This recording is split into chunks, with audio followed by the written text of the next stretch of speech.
Welcome to Luke's Stories, where camping isn't all about campfires and stars, but also nightmares in the dark. My name is Alexander Wagner and I'm 30 years old. I'm a wildlife biologist and an avid camper. I've always preferred the solitude of the woods to the chaos of city life. But what happened to me last October in Shade State Park changed the way I look at the wilderness forever. I wasn't just alone out there. I was being hunted. I'd just gone through a messy breakup and needed an escape. Shade State Park seemed like the perfect place to clear my head and refocus on my work. I had an article deadline looming about the biodiversity in Indiana state parks, and I figured a few nights in the woods would give me the peace I needed to write. I arrived on a Friday afternoon, parking my RV in one of the more secluded campsites near the edge of the park. The spot was surrounded by tall trees, their leaves starting to turn shades of orange and gold. A narrow ravine cut through the area, and the soft gurgle of a distant creek was the only sound as I set up my gear. I realized I'd forgotten to pack extra batteries for my flashlight. Amateur mistake, I muttered to myself. Still, I shrugged it off, figuring my phone's light would suffice if needed. I was more concerned about the thick fog rolling in. It clung to the ground, making the woods feel unnervingly still. That night, as I sat by the fire, I heard it for the first time, faint crying drifting through the trees. It sounded like a child, soft and pitiful. I froze, listening, my heart pounding. It wasn't unusual to hear strange noises in the woods, but this was different. The sound tugged at something deep inside me, like an instinct I couldn't ignore. "Hello?" I called, standing and shining my phone's light into the trees. The crying stopped abruptly, leaving an eerie silence behind. My gut told me to stay put, but I couldn't shake the nagging thought that someone might need help. Grabbing my phone and a jacket, I ventured a few steps into the woods. "Is someone there?" I called again, my voice trembling. No answer, just the rustling of leaves as a light breeze picked up. After a few minutes of searching, I gave up and headed back to the RV, trying to convince myself it was just an animal. The next morning I met Ranger Neil. He was making his rounds and stopped by my campsite to chat. He was in his 40s with a weathered face and a calm demeanor. "Morning," he said, tipping his hat. "You out here all alone?" "Yeah," I replied, pouring myself a cup of coffee. "I'm a biologist doing some research." "Ah, well, be careful," he said, glancing at the fog still clinging to the trees. "Shade's got its quirks. Folks around here like to tell stories about the Crying Woods." I raised an eyebrow. "The Crying Woods?" "Old legend," he said, leaning on his truck. "Back in the 30s, a little girl went missing out here. Family never found her. Some say you can still hear her crying, trying to lead people into the woods. Thing is, those who follow the sound don't always come back." I laughed nervously. "That's unsettling." Neil gave me a long, serious look. "Just stay on the trails, all right?" I nodded, but his words stuck with me. That day I decided to explore a few trails and take notes for my article. The woods were beautiful in the daylight, full of vibrant colors and the earthy smell of fallen leaves. But as I walked, I couldn't shake the feeling that I was being watched. About an hour into my hike, I noticed footprints on the trail. They were small, like a child's, and barefoot. I stopped, frowning. What kind of parent lets their kid wander around here without shoes? The prints veered off the trail, disappearing into the dense underbrush. I crouched down to take a closer look. The edges of the prints were fresh, the soil still slightly damp. A chill ran down my spine. I stood quickly, deciding it was time to head back to the RV. That night, the crying returned. It started softly, just beyond the edge of the campsite. This time it didn't stop when I called out. Instead it grew louder, more desperate. "Help me," a small voice whimpered. My heart raced as I peered out the RV window. In the dim firelight, I saw her, a girl no older than 8, standing at the edge of the trees. She was barefoot, wearing a dirty white dress, her hair tangled and wild. She was crying, her shoulders shaking. "Hey!" I called, grabbing my jacket. "Are you okay?" The girl looked up, and for a moment our eyes met. Her face was pale, her cheeks streaked with tears, but her eyes, they were hollow, dark as the void. Before I could react, she turned and ran into the woods. "Wait!" I shouted, chasing after her. The fog swallowed me as I stumbled through the trees, calling for the girl. The crying grew fainter, pulling me deeper and deeper into the woods. My phone's light barely cut through the haze, and the trees seemed to close in around me. Finally, I stopped, gasping for breath. The crying had stopped, replaced by an oppressive silence. I turned in a slow circle, realizing I had no idea where I was. My stomach sank. Then I saw it, a small, crumbling cabin hidden among the trees. The door hung crookedly on its hinges, and the windows were broken. I approached cautiously, every instinct screaming at me to turn back, but curiosity won out. Inside, the air was heavy with the smell of damp wood and decay. Dust motes floated in the dim light as I stepped over broken furniture and shattered glass. On a table in the corner I found a stack of old newspapers, yellowed with age. My breath caught as I read the headline, "Local Girl Missing in Shade State Park." The date was from 1937. Beneath the article was a photograph of the girl. It was her, the same girl I'd seen in the woods. As I skimmed the article, a detail jumped out at me. The girl had been suspected of pushing her younger brother into a ravine shortly before her disappearance. She claimed it was an accident, but witnesses reported hearing the siblings arguing moments before the tragedy. A sudden sound made me whirl around. The crying had returned, louder now, echoing through the cabin. My hands shook as I backed toward the door. When I stepped outside, the girl was there, standing at the edge of the ravine. Her crying stopped as she turned to face me. Her hollow eyes locked onto mine. "Why did you leave me?" she whispered, her voice laced with anger. "I didn't," I stammered, my throat dry. "I'm here to help." She took a step closer, and her face twisted. Her mouth stretched into a grotesque grin. Her eyes began to bleed, dark streaks running down her pale cheeks. "You'll stay with me," she said, her voice a distorted growl. The ground beneath me trembled, and I realized too late that I was standing at the edge of the ravine. Roots and dirt crumbled under my feet as the girl lunged at me, her hands clawing at my arms. I screamed, swinging my phone at her. The light catching her face, she recoiled, hissing like an animal, and vanished into the fog. My legs gave out, and I collapsed onto the forest floor, shaking uncontrollably. I don't know how I made it back to the RV. The walk was a blur, my mind racing with what I'd just seen. When I finally locked myself inside, I collapsed onto the bed, clutching my knees to my chest. As I drove out of the park the next morning, I heard the crying one last time, faint and distant. I glanced in the rearview mirror and saw her standing in the road, watching me leave. I haven't gone back to Shade State Park since, but sometimes late at night I hear a child crying outside my window, and I know she's still waiting for me. This story highlights the chilling lure of a malevolent spirit preying on empathy and curiosity to trap its victims. I woke up that morning with a sense of unease. Something about the quiet was off, the kind of silence that presses against your eardrums and makes your heart pound a little harder.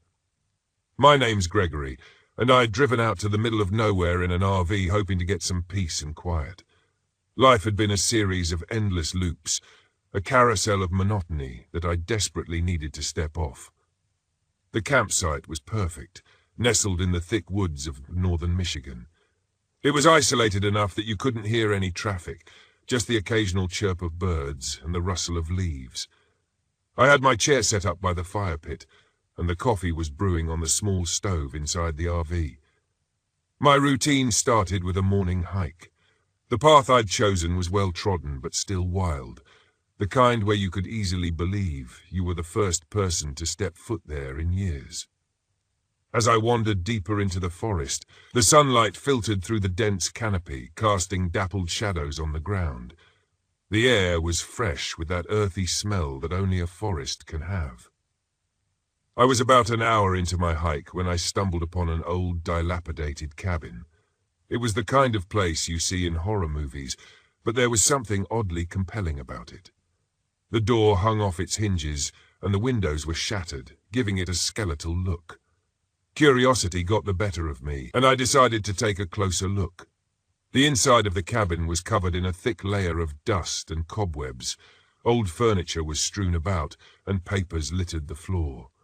I bent down to pick up a yellowed piece of paper, which seemed to be a letter. It was hard to make out the faded ink, but the words help and trapped were unmistakable. Suddenly, a noise from outside caught my attention.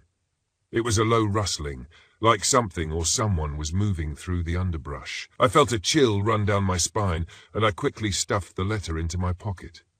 Stepping outside, I looked around, but saw nothing. The forest was eerily quiet again. I decided it was time to head back to the RV. The uneasy feeling had returned, stronger than before.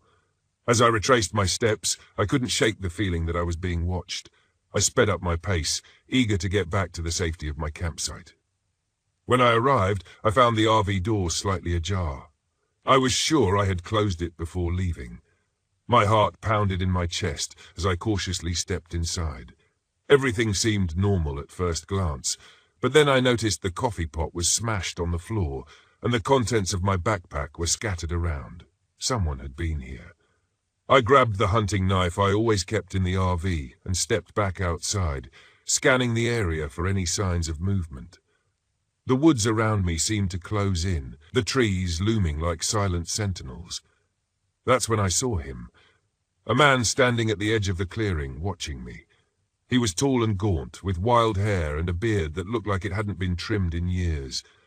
His clothes were tattered, and his eyes were fixed on me with a disturbing intensity. "Who are you?" I shouted, gripping the knife tighter. He didn't respond, just stood there staring. Then slowly, he turned and disappeared into the woods. I felt a surge of anger and fear. Who the hell was this guy, and what did he want? I wasn't about to let some creep ruin my escape from reality. I decided to follow him, keeping my distance, but staying close enough to keep him in sight. The man moved quickly through the forest, almost as if he knew it like the back of his hand. I struggled to keep up, branches slapping against my face and thorns scratching my arms. After what felt like hours, we arrived at another clearing, this one dominated by a large, ominous-looking structure. It was an old warehouse, abandoned and overgrown with ivy. The man slipped inside through a broken window, and I cautiously followed. The interior of the warehouse was dark and musty. The air was thick with the smell of mold and decay. I could hear the sound of footsteps echoing off the walls. As my eyes adjusted to the dim light, I saw him again, standing at the far end of the room. "Why are you following me?" he asked, his voice echoing in the cavernous space. "I should be asking you the same thing," I replied, trying to sound more confident than I felt. "What do you want from me?" He let out a low, humorless laugh. "You shouldn't have come here. This place isn't for people like you." I felt a surge of defiance. "And what exactly is this place?" He didn't answer. Instead, he turned and walked deeper into the warehouse. I hesitated for a moment before following him. We navigated through a maze of corridors and rooms, each one more dilapidated than the last. Finally, we arrived at a large open space that seemed to be some sort of makeshift living quarters. There were makeshift beds, old furniture, and even a small stove. "Welcome to my home," he said with a hint of sarcasm. "I've been living here for years. Ever since I disappeared," he added. "Disappeared?" I asked, confused. "Yeah, disappeared, like all those people you read about in the papers, just vanished without a trace. Only I didn't vanish. I chose to live off the grid, away from society." I started to piece it together. This guy was one of those missing persons you hear about on the news, the ones who vanish and are never found. But he had chosen this life for reasons I couldn't understand. "Why?" I asked. "Why live like this?" He looked at me with a mixture of pity and contempt. "Because society is broken. People are selfish, cruel, and deceitful. Out here I'm free. I don't have to answer to anyone." "But you're not free," I argued. "You're trapped here, just like that letter said." His eyes flashed with anger. "You read the letter?" "Yeah, I did. Someone was asking for help." "Who was it?" Again, a harsh, bitter sound. "That was me, a long time ago. I thought I wanted to be found, but then I realized I'm better off alone." I felt a chill run through me. This guy was clearly unhinged. I needed to get out of there and fast. "Look, I don't want any trouble. I'll just go, and we can both pretend this never happened." He shook his head. "I can't let you do that. You know too much." Before I could react, He lunged at me, knocking the knife out of my hand. We struggled, rolling across the dirty floor. He was stronger than he looked, and I was quickly overpowered. He pinned me down, his hand closing around my throat. I gasped for air, my vision starting to blur. In a desperate move, I reached for a nearby piece of broken glass and slashed at his arm. He screamed in pain and released his grip. I scrambled to my feet, grabbing the knife and running for the exit. I could hear him behind me, cursing and stumbling. I burst out of the warehouse and into the forest, running as fast as I could. My lungs burned and my legs felt like lead, but I didn't dare slow down. I could hear his footsteps behind me, getting closer and closer. I broke through the trees and into the clearing where my RV was parked. I didn't stop until I was inside, locking the door behind me. I grabbed my phone and dialed 911, my hand shaking so badly I could barely press the buttons. 911, what's your emergency? The operator asked. There's a man. He's trying to kill me, I gasped. Stay calm, sir. Where are you? I gave them my location, praying they would get here in time. I could hear the man outside banging on the door and shouting. I grabbed the hunting rifle I kept in the RV, loading it with trembling hands. The banging stopped and everything went silent. I waited, my heart pounding in my chest. Minutes felt like hours. Then, I heard the sound of sirens in the distance. Relief washed over me as I saw the flashing lights of the police cars approaching. The officers quickly surrounded the RV, weapons drawn. I opened the door, hands raised, and they rushed in, securing the area. They found the man a short distance away, bleeding and delirious. He was taken into custody and later identified as Leonard Bain, a man who had been missing for over a decade. The police found evidence of his crimes in the warehouse, the remains of several missing persons who had met a gruesome end at his hands. The story made headlines, and I was hailed as a hero for helping to bring him to justice. As the days went by, I couldn't shake the feeling of unease. The forest, which had once been a place of solace, now felt like a place of nightmares. I knew I'd never come back here, but I couldn't forget what happened. Leonard Bain had chosen his isolation, but it had driven him to madness, and I had stumbled into his dark world by chance. The authorities cleaned up the site, and the remains were identified and returned to their families. Life went on, but I was forever changed by that encounter. The scars on my neck were a constant reminder of how close I'd come to death. In the end, I realized that sometimes the monsters we fear aren't hiding in the dark. They're right there in plain sight, wearing the face of a man who just wanted to be left alone. And sometimes, the only way to survive is to fight back, no matter how terrifying the odds. My name is Lila Carter, and I'm 32 years old. I'm a middle school teacher from Indiana. This happened in May of last year, during a solo camping trip at Potato Creek State Park. At the time, I thought I just needed a weekend away, some time to decompress after the chaos of the school year. But what I found out there wasn't peace. It was something I don't think I'll ever truly escape. I arrived on a Friday afternoon, late enough that the sun was already starting to sink behind the trees. Potato Creek is beautiful, with wide-open lakes and dense forest trails that seem to stretch forever. I parked my old RV at the site near the water and set up my little camp, a folding chair by the fire pit, my journal and pens on the picnic table. It wasn't much, but it was all I needed. The first issue popped up almost immediately. The generator on my RV wouldn't stay on for more than a few minutes before sputtering out. I cursed under my breath. Without it, I wouldn't have power for lights or to charge my phone. I reminded myself I'd come here to unplug anyway and shrugged it off. As I was unpacking, I noticed something odd.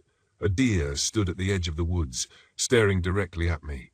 That wasn't unusual in itself, but the way it stood there, perfectly still like a statue, sent a ripple of unease through me. When I waved my arms to scare it off, it didn't flinch. It just turned its head slightly as if trying to understand me, then disappeared into the trees. I tried not to think about it as I made dinner. Night fell quickly, bringing a heavy silence with it.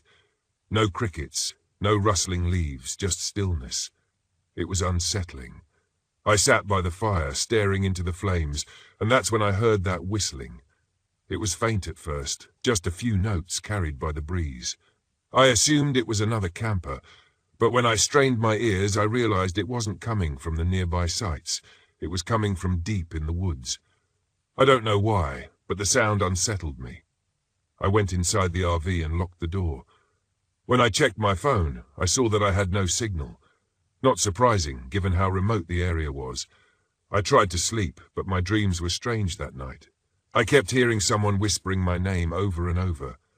When I finally woke up, drenched in sweat, I realized the RV door was slightly ajar. My heart nearly stopped. I was certain I'd locked it before going to bed.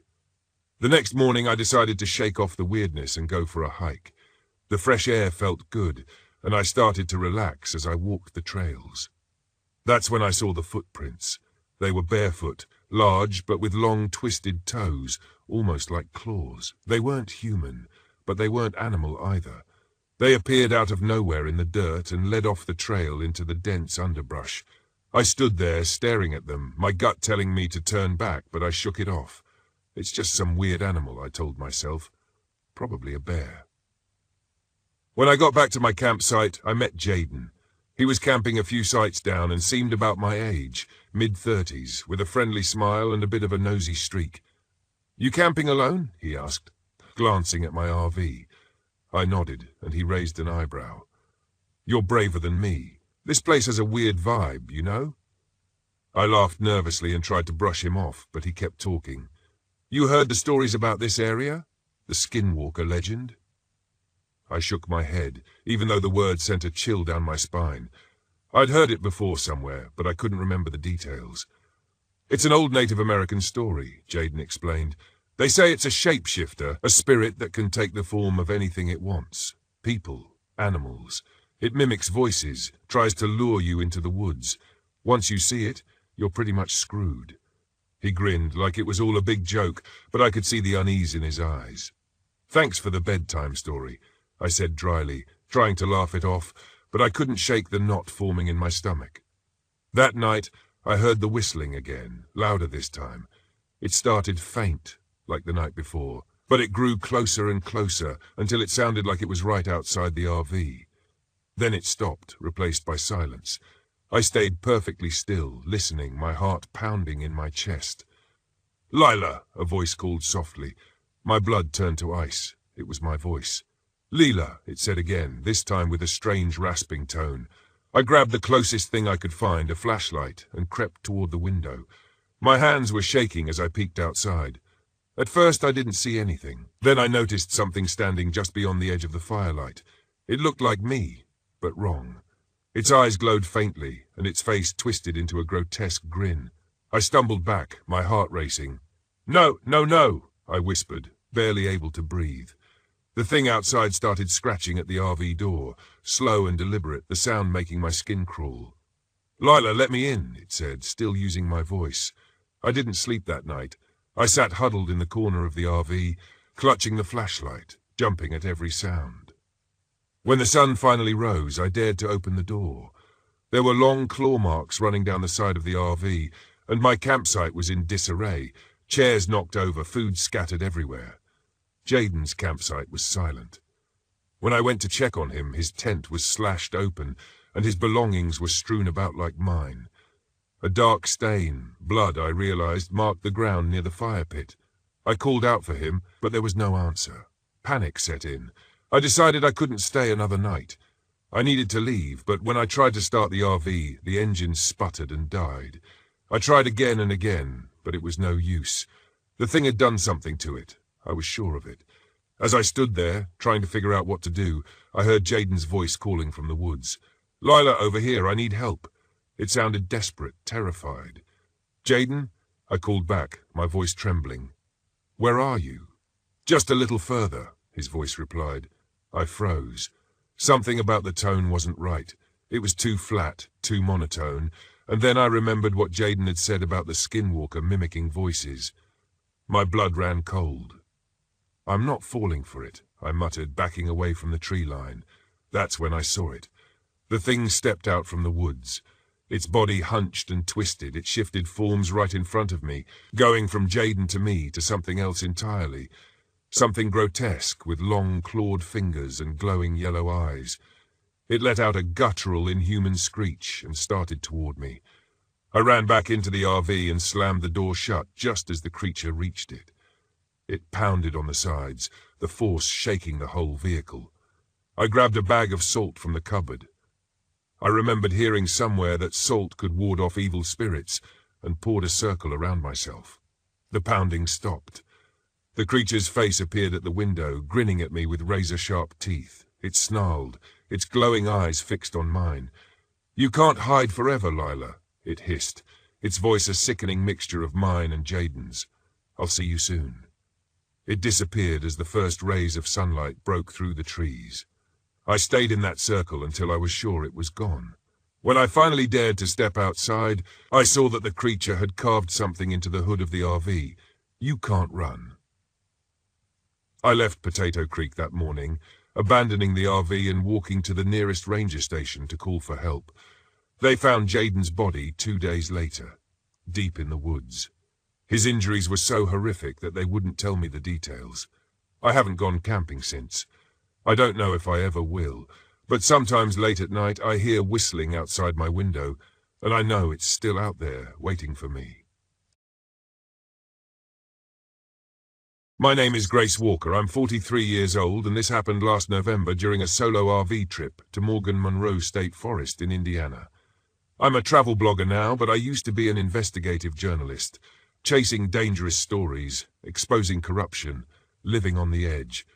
These days, I tell myself I prefer the quiet life, but deep down I think I was still looking for something.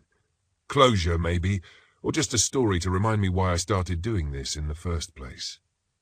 When I drove into Morgan Monroe, I wasn't expecting much. Just another forest to hike and photograph, a place to write about for my blog. But when I parked near an old trail called Devil's Watch Path, I found more than I bargained for. The trip started like any other. My RV was parked in a secluded clearing not far from Step Cemetery, a spot known for its eerie reputation. I planned to stay for 3 days, hiking the trails, taking pictures, and maybe digging into some of the local ghost stories for fun. It was cold but clear, and the forest was beautiful, quiet, serene, alive with the kind of stillness you only find deep in the woods. On my second day, I met a man named Tom Graves. He was about my age, with a salt and pepper beard and a faded green jacket that smelled faintly of campfire smoke. I ran into him near the trailhead as I was setting off for a hike. "Heading up Devil's Watch Path?" he asked. "Thinking about it," I replied, adjusting the strap on my camera. "Why? Something I should know?" Tom hesitated, glancing over his shoulder as if expecting someone or something to be there. "They say that trail's cursed," he said. "People get lost. Some don't come back." I gave him a skeptical look. "What, like a ghost story?" "Something like that," he said, his voice low. "Be careful if you go up there." I laughed it off and kept walking. I'd heard plenty of ghost stories in my time, and most of them turned out to be nothing but local legends. But as I hiked deeper into the forest, I couldn't shake the way Tom had looked at me, like he knew something I didn't. About an hour into the hike, I found the first sign that something was off. The trail was overgrown, almost completely hidden by fallen leaves and underbrush. It was obvious that few people came this way anymore. Then, in a small clearing, I spotted an old campsite, just a ring of blackened stones, a rusty metal cup, and a rotting tarp half buried in the dirt. On a mossy log near the fire pit, I saw it, a pocket watch. It looked completely out of place sitting there, as if someone had just left it.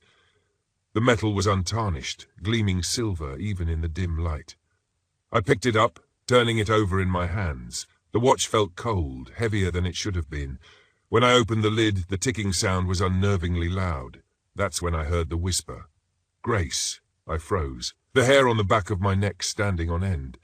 The whisper was faint, almost too soft to hear, but unmistakable. I spun around, scanning the trees. Nothing, just the wind rustling through the branches. I slipped the watch into my pocket, why I couldn't say, and hurried back to my RV. That night, the dreams began. I saw a man standing at the edge of my campsite, tall and shadowy, his eyes glowing a sickly yellow. He held the pocket watch in one hand, his head tilted as if studying me. When I woke up, the whispers were back, threading through the stillness of the night. Grace, come back. I told myself it was just my imagination, a trick of the mind brought on by Tom's story and the creepy atmosphere of the forest. But the next morning, things got stranger. My camera wouldn't work. Every photo I tried to take was distorted, the images smeared with static and strange streaks of light. My GPS was frozen, the screen locked on a single location even as I moved. And my RV radio, which hadn't worked in years, suddenly came to life, crackling with bursts of static and faint, distorted voices. I should have left then, packed up and driven out of that forest. But something about the watch and the whispers kept pulling me back.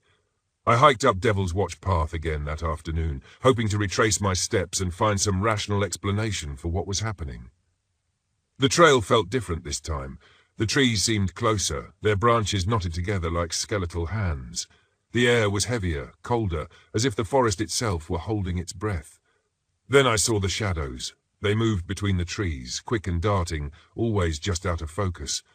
At first, I thought it was an animal, a deer maybe, but the shapes were wrong, too tall, too angular, and the whispers were louder now, filling the air with soft, insistent murmurs. At the edge of a clearing, I found Tom waiting for me. "You shouldn't have taken it," he said, his eyes fixed on the pocket watch in my hand. "What is this thing?" I demanded. "What's going on?" Tom hesitated, then sighed. The watch belonged to a man named Daniel Harper.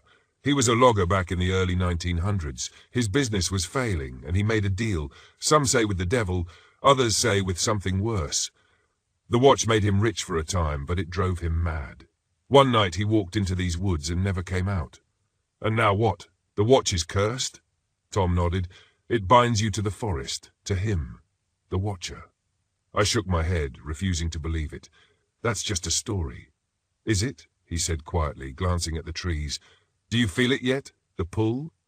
By the time I got back to my RV, the whispers were deafening. They filled every corner of the night, wrapping around me like invisible hands. "Come with me, Grace. You can't escape. You know you want to." I saw the shadows again, circling the campsite, their glowing eyes flickering like candle flames. And then the Watcher appeared. It stood at the edge of the clearing, its form dark and shifting, its eyes fixed on mine. It didn't move, didn't speak, but the weight of its presence was suffocating. I clenched the pocket watch in my hand, the cold metal burning against my skin. "You have to destroy it," Tom had said. "It's the only way." The clearing where I'd found the watch was easy to find. It was as if the forest itself guided me back there. I built a fire in the ring of blackened stones, my hands shaking as I struck the match. The whispers grew louder, angrier. The voices overlapped in a chaotic storm. "Don't do this. You'll regret it. Stay with me."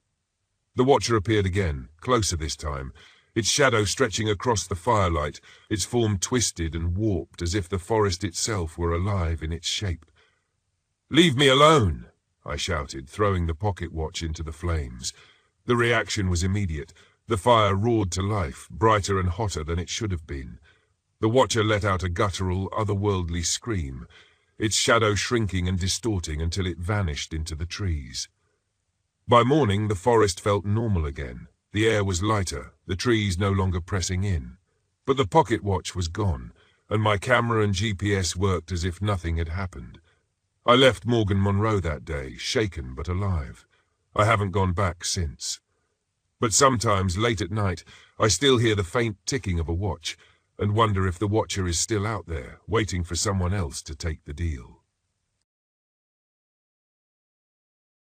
I always preferred to be on my own when I went camping. I liked the solitude, the silence, broken only by the sounds of nature. This time was no different. I had driven my RV to a secluded spot near the Rocky Mountains, a place I had heard about from an old friend, Frederick. He'd raved about its tranquility and beauty. I trusted Frederick's judgment. He was a fellow outdoorsman who knew his stuff. I parked the RV by a stream. The cool mountain air was refreshing, and the view was spectacular. The spot was perfect, far enough from any towns to ensure peace and quiet, but not too far that I couldn't make a quick trip for supplies if needed. I spent the first few hours setting up camp, collecting firewood and setting up a fishing line in the stream. I was determined to catch my dinner. By late afternoon, I had a couple of trout cooking over the fire and a cold beer in my hand. The sky was starting to turn that lovely shade of orange and pink that signals the end of the day. That's when I noticed it, a subtle shift in the atmosphere. The birds had stopped singing, and an eerie silence had fallen over the area. I shrugged it off, thinking maybe it was just my imagination. I finished my meal, cleaned up, and settled into my camp chair to read a book.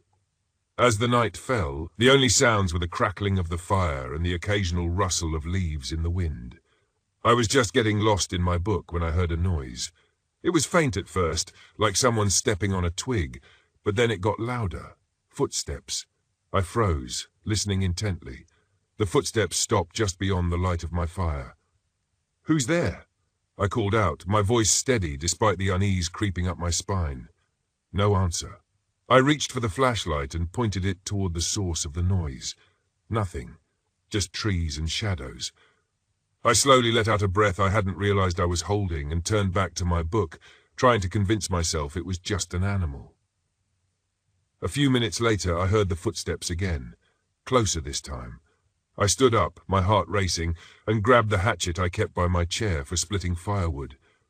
"If someone's out there, you better show yourself," I warned. Still no answer. The footsteps stopped abruptly, and the silence was deafening. I scanned the darkness with my flashlight, moving it slowly from side to side. My beam caught a glimpse of something, a figure standing just beyond the tree line. I couldn't make out any details, but it was definitely a person. I felt a surge of adrenaline and fear. "Hey!" I shouted, brandishing the hatchet. "What do you want?" The figure didn't move. It just stood there, staring at me. I took a step forward, but the figure melted back into the shadows. My heart was pounding in my chest. I retreated to my campfire, deciding it was best to stay in the light. I kept my hatchet close and tried to calm my nerves. Maybe it was just some local messing with me, trying to scare the city boy. I chuckled nervously at the thought, but deep down, I knew something wasn't right. The night dragged on, and every little sound made me jump. Eventually, exhaustion took over, and I dozed off in my chair. I woke up to the sound of my own snoring and the dying embers of the fire. The sky was beginning to lighten, and I felt a strange sense of relief that I had made it through the night. I decided to pack up and leave. This place no longer felt safe. As I started to gather my things, I noticed something odd, footprints around my campsite. They were fresh and clearly human. They circled my RV, the fire pit, and even my chair where I had slept. My blood ran cold. Someone had been watching me all night. I hurriedly packed up, casting nervous glances around the woods. As I was about to get into the RV, I found a note pinned to the door. It was written in shaky handwriting and read, "Leave now or you won't make it out alive." I didn't need to be told twice. I jumped into the RV and started the engine, my hands trembling as I drove away. I couldn't shake the feeling of being watched. I kept looking in the rearview mirror, half expecting to see the figure standing in the middle of the road. The drive back to the nearest town was a blur. I stopped at a gas station, still shaken, and told the attendant what had happened. He gave me a strange look, but didn't say much. I filled up the tank and continued on my way, not stopping until I was far away from those mountains. Months later, I ran into Frederick at a bar. I told him about my experience, expecting him to laugh it off or call me crazy, but his face turned serious. "You're not the first to tell me something like that," he said quietly. "There have been reports of people going missing in that area. The locals say it's haunted." I laughed it off, but the unease lingered. I couldn't shake the feeling that I had escaped something terrible, something that was still out there in the shadows, waiting for its next victim. Years passed, and I rarely thought about that night. But sometimes when I'm alone in the woods, I still feel that same eerie silence, and I can't help but look over my shoulder, just to make sure I'm not being watched. The truck rumbled along a dusty stretch of Highway 160, a quiet road cutting through the Arizona desert. The sky above was overcast, unusual for this part of the country, but I didn't mind. The heat was oppressive enough as it was.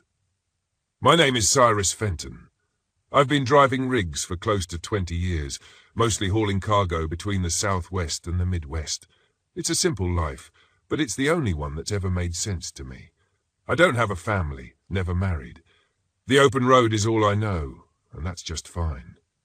My route this time was taking me to a small town outside of Flagstaff, hauling a trailer full of construction materials, the kind of haul that doesn't make you rich but keeps you fed.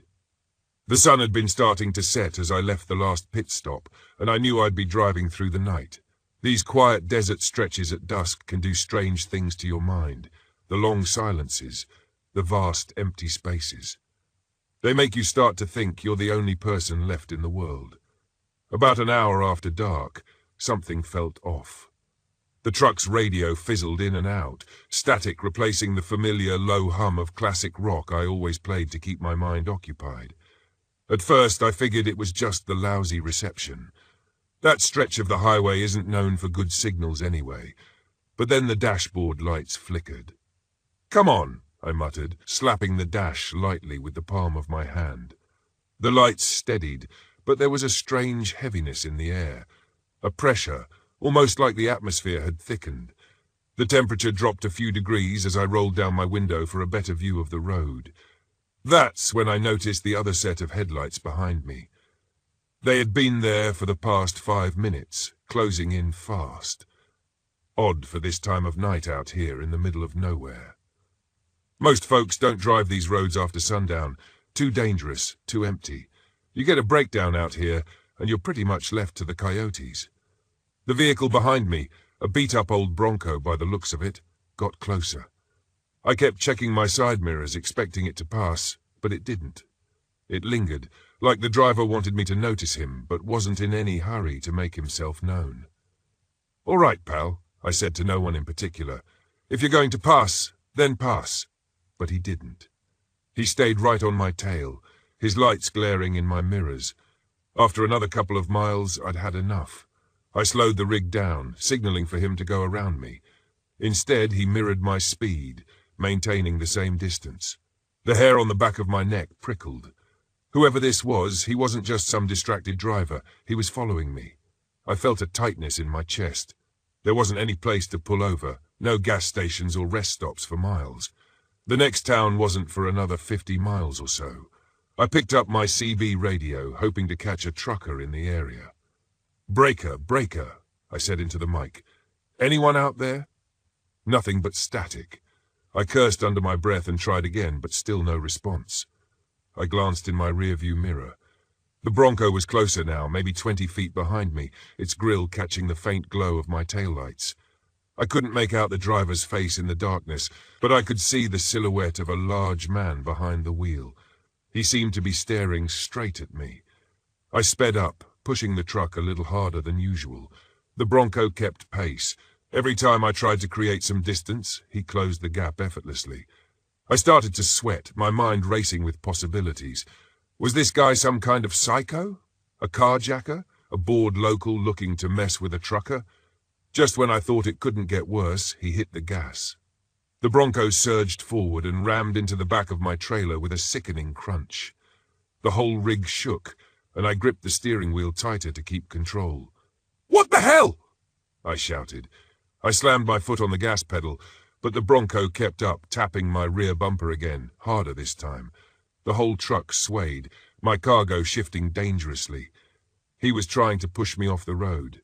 I saw a turnout up ahead. It wasn't much, just a dirt path leading off into the desert, but it was the only option I had. I veered the truck toward it, kicking up a cloud of dust as I pulled off the highway. The Bronco followed, its headlights bouncing erratically over the uneven ground. I stopped the truck, heart pounding in my chest, and grabbed the tire iron from behind the seat. I wasn't armed. Never needed to be. I mean, who's going to mess with a trucker? But now, as I saw the Bronco screech to a halt about 50 feet behind me, I was wishing for something more than a piece of metal in my hand. The driver stepped out. The dim glow of my rig's lights barely illuminated him, but I could see he was tall, well over 6 feet and broad-shouldered. His clothes were dirty, a ripped jacket and jeans like he'd been living out of that truck for a while. His face, though, it was wrong. It was like someone had taken a hammer to a sculpture and left it cracked and distorted. His features didn't seem to fit right, his nose slightly twisted, his mouth set in an uneven grimace. He looked like someone who'd been through hell and come out the other side angrier than ever. I climbed down from the cab, tire iron gripped tightly in my hand. My boots crunched against the dry desert ground as I faced him. "What the hell do you want?" I called out. He didn't answer. He just started walking toward me, slow and deliberate, like he knew I had nowhere to go. "Hey!" I shouted again, stepping forward a few feet. "You've got 5 seconds to turn around and get back in your truck." He didn't flinch, didn't speed up or slow down, just kept coming.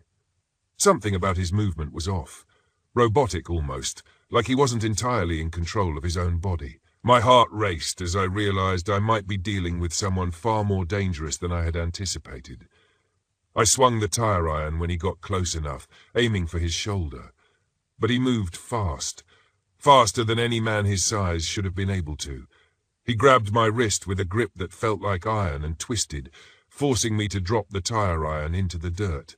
I tried to yank free, but he didn't let go. His other hand shot out and grabbed my throat, his fingers pressing into my windpipe. I gasped, choking as he lifted me off my feet with terrifying ease. The desert spun around me, my vision blurring as I struggled to breathe. I could feel the edges of my consciousness slipping, but then I heard it, a loud crack like a gunshot. The man jerked backward, releasing me. I hit the ground hard, gasping for air. My vision cleared just enough to see another figure standing at the edge of the turnout, a rifle in hand.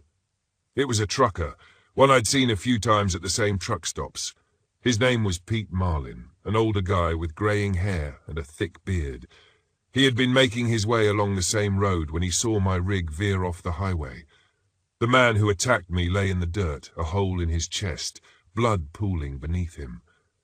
Pete rushed over, helping me to my feet. "Damn, Cyrus," he muttered. "What the hell happened?" I pointed to the Bronco, the attacker's body lying beside it. "That guy, he tried to kill me." Pete shook his head. "You're lucky I was passing by. Never seen anything like that." We both looked at the body, but neither of us approached. The proof of what had happened was right there, a lifeless heap in the dirt.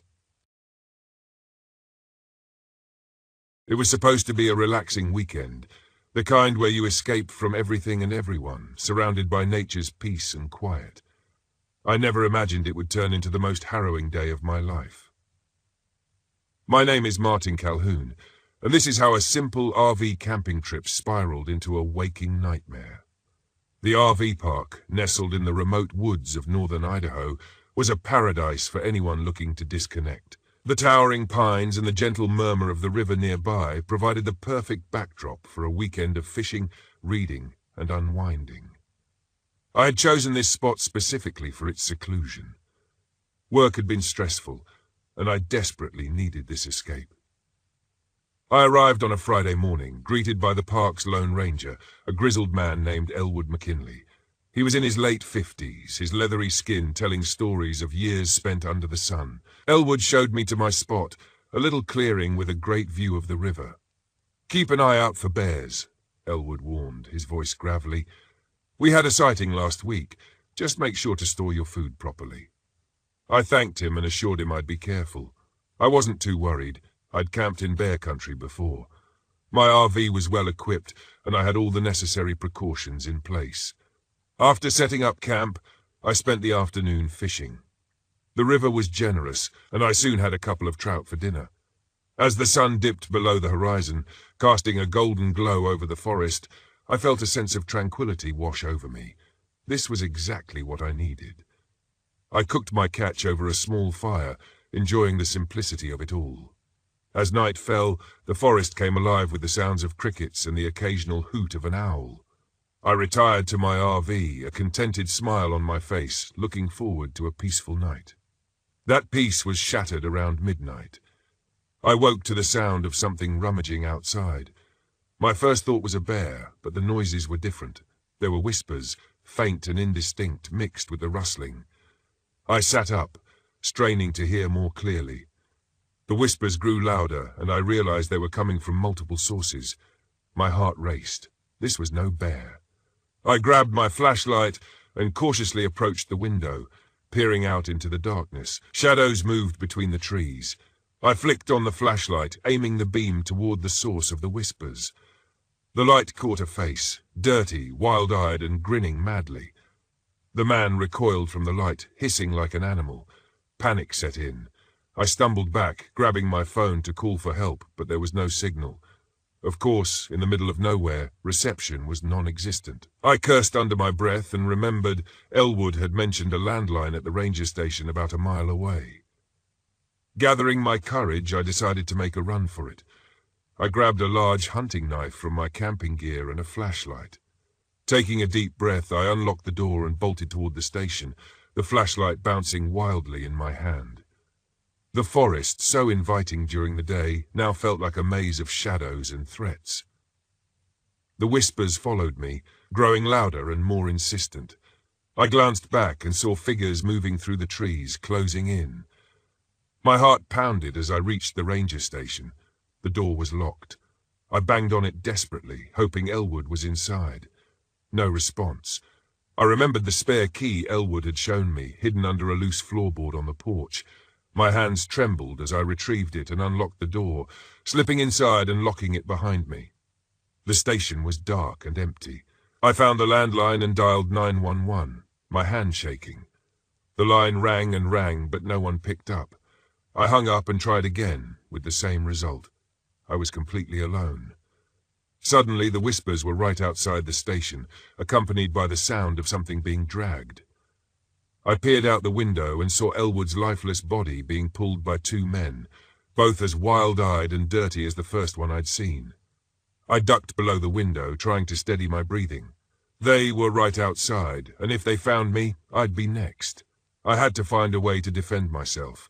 I rummaged through the station, finding an old rifle and some shells. My hands shook as I loaded it, every second feeling like an eternity.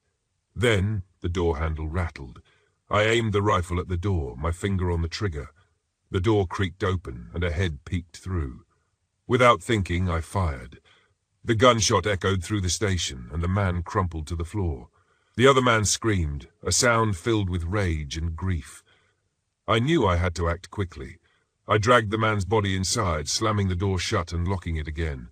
Searching him, I found a hunting knife and a flashlight. He had no identification, nothing to indicate who he was or why he was here. Peeking out the window again, I saw the other man pacing, holding something in his hands. It was a bloody knife. He looked up and our eyes met. His face twisted into a snarl, and he started toward the station. I knew the rifle had a few shots left, but I wasn't sure I could take him down before he got to me. I had to find another way out. I remembered the back door that led to a small supply shed. Moving quickly, I unlocked it and slipped out, making sure to lock it behind me. The supply shed was cramped, filled with tools and equipment. I found a heavy wrench and gripped it tightly. The man's footsteps were approaching, his whispers turning into angry shouts. I hid behind a stack of boxes, my heart racing. The door creaked open, and the man stepped inside. He moved cautiously, scanning the room. I held my breath, waiting for the right moment. As he passed by my hiding spot, I swung the wrench with all my strength. It connected with his head with a sickening thud. He staggered, dropping the knife. I hit him again, and he collapsed to the floor, unconscious. I didn't wait to see if he would wake up. Grabbing the knife, I ran. I needed to get back to my RV, get my keys, and drive out of there. The path back felt longer and more treacherous, every sound making me jump. When I finally reached the RV, I saw the first man's body still lying on the porch of the ranger station. I didn't waste time. Inside the RV, I locked the door and tried the ignition. The engine sputtered but didn't start. I cursed, trying again and again. Panic was setting in. Suddenly, a loud bang echoed from the back of the RV. I turned and saw the last man standing there, his face bloody and twisted in fury. He had somehow gotten up and followed me. He lunged at me, and we struggled. The RV was cramped, and there was little room to maneuver. He had a knife, and I had only my hands. He slashed at me, cutting my arm. I grabbed a frying pan from the counter and swung it at him, hitting him in the head. He staggered back, dazed. I tackled him, pinning him to the ground. Punching him again and again, I didn't stop until he stopped moving. My hands were covered in blood and I was panting, my body trembling from the adrenaline. I pushed his body off me and stood up, wincing at the pain in my arm. I had to get out of there. Grabbing the keys from the counter, I started the engine again. This time it roared to life. I sped down the dirt road, not looking back. My mind raced, trying to process everything that had happened. Why were those men there? What had driven them to such madness? I reached the nearest town just as dawn was breaking. Pulling into a gas station, I called the police. They arrived quickly, taking my statement and sending officers to the RV park. The police found the bodies and evidence of the struggle. They confirmed that the men were part of a local cult that had been terrorizing the area for months. Their leader had been captured, and the remaining members were being hunted down. I was treated for my injuries and given a place to stay for the night. The shock began to wear off, replaced by a numbness. I couldn't believe how close I had come to losing my life. The next day, I decided to leave the RV park and head back home. I couldn't shake the feeling of unease, knowing that such a peaceful place could hide such horrors. As I drove away, I promised myself I would never forget what had happened, but I wouldn't let it define me. I had survived, and that was all that mattered. My name is Alexander Carter, and in 2009, I decided it was a good idea to take my RV deep into the Bitterroot National Forest. I figured what better way to disconnect from the world than to be surrounded by nature. I'm not one of those off-the-grid survivalists. I'm just a guy who likes his quiet time and a break from the endless noise of civilization. I used to joke that the only thing more exhausting than my job was listening to my own brain at night, so a few days out here would do me good. I'd spent the better part of my life working in a cubicle buried under stacks of paperwork. I figured that with a week off, I might as well take a drive to one of the most remote places in the country. I wasn't worried about anything serious happening. The way I saw it, the worst thing I'd have to deal with was maybe an over-enthusiastic park ranger telling me not to park in certain spots, or scolding me about campfire safety.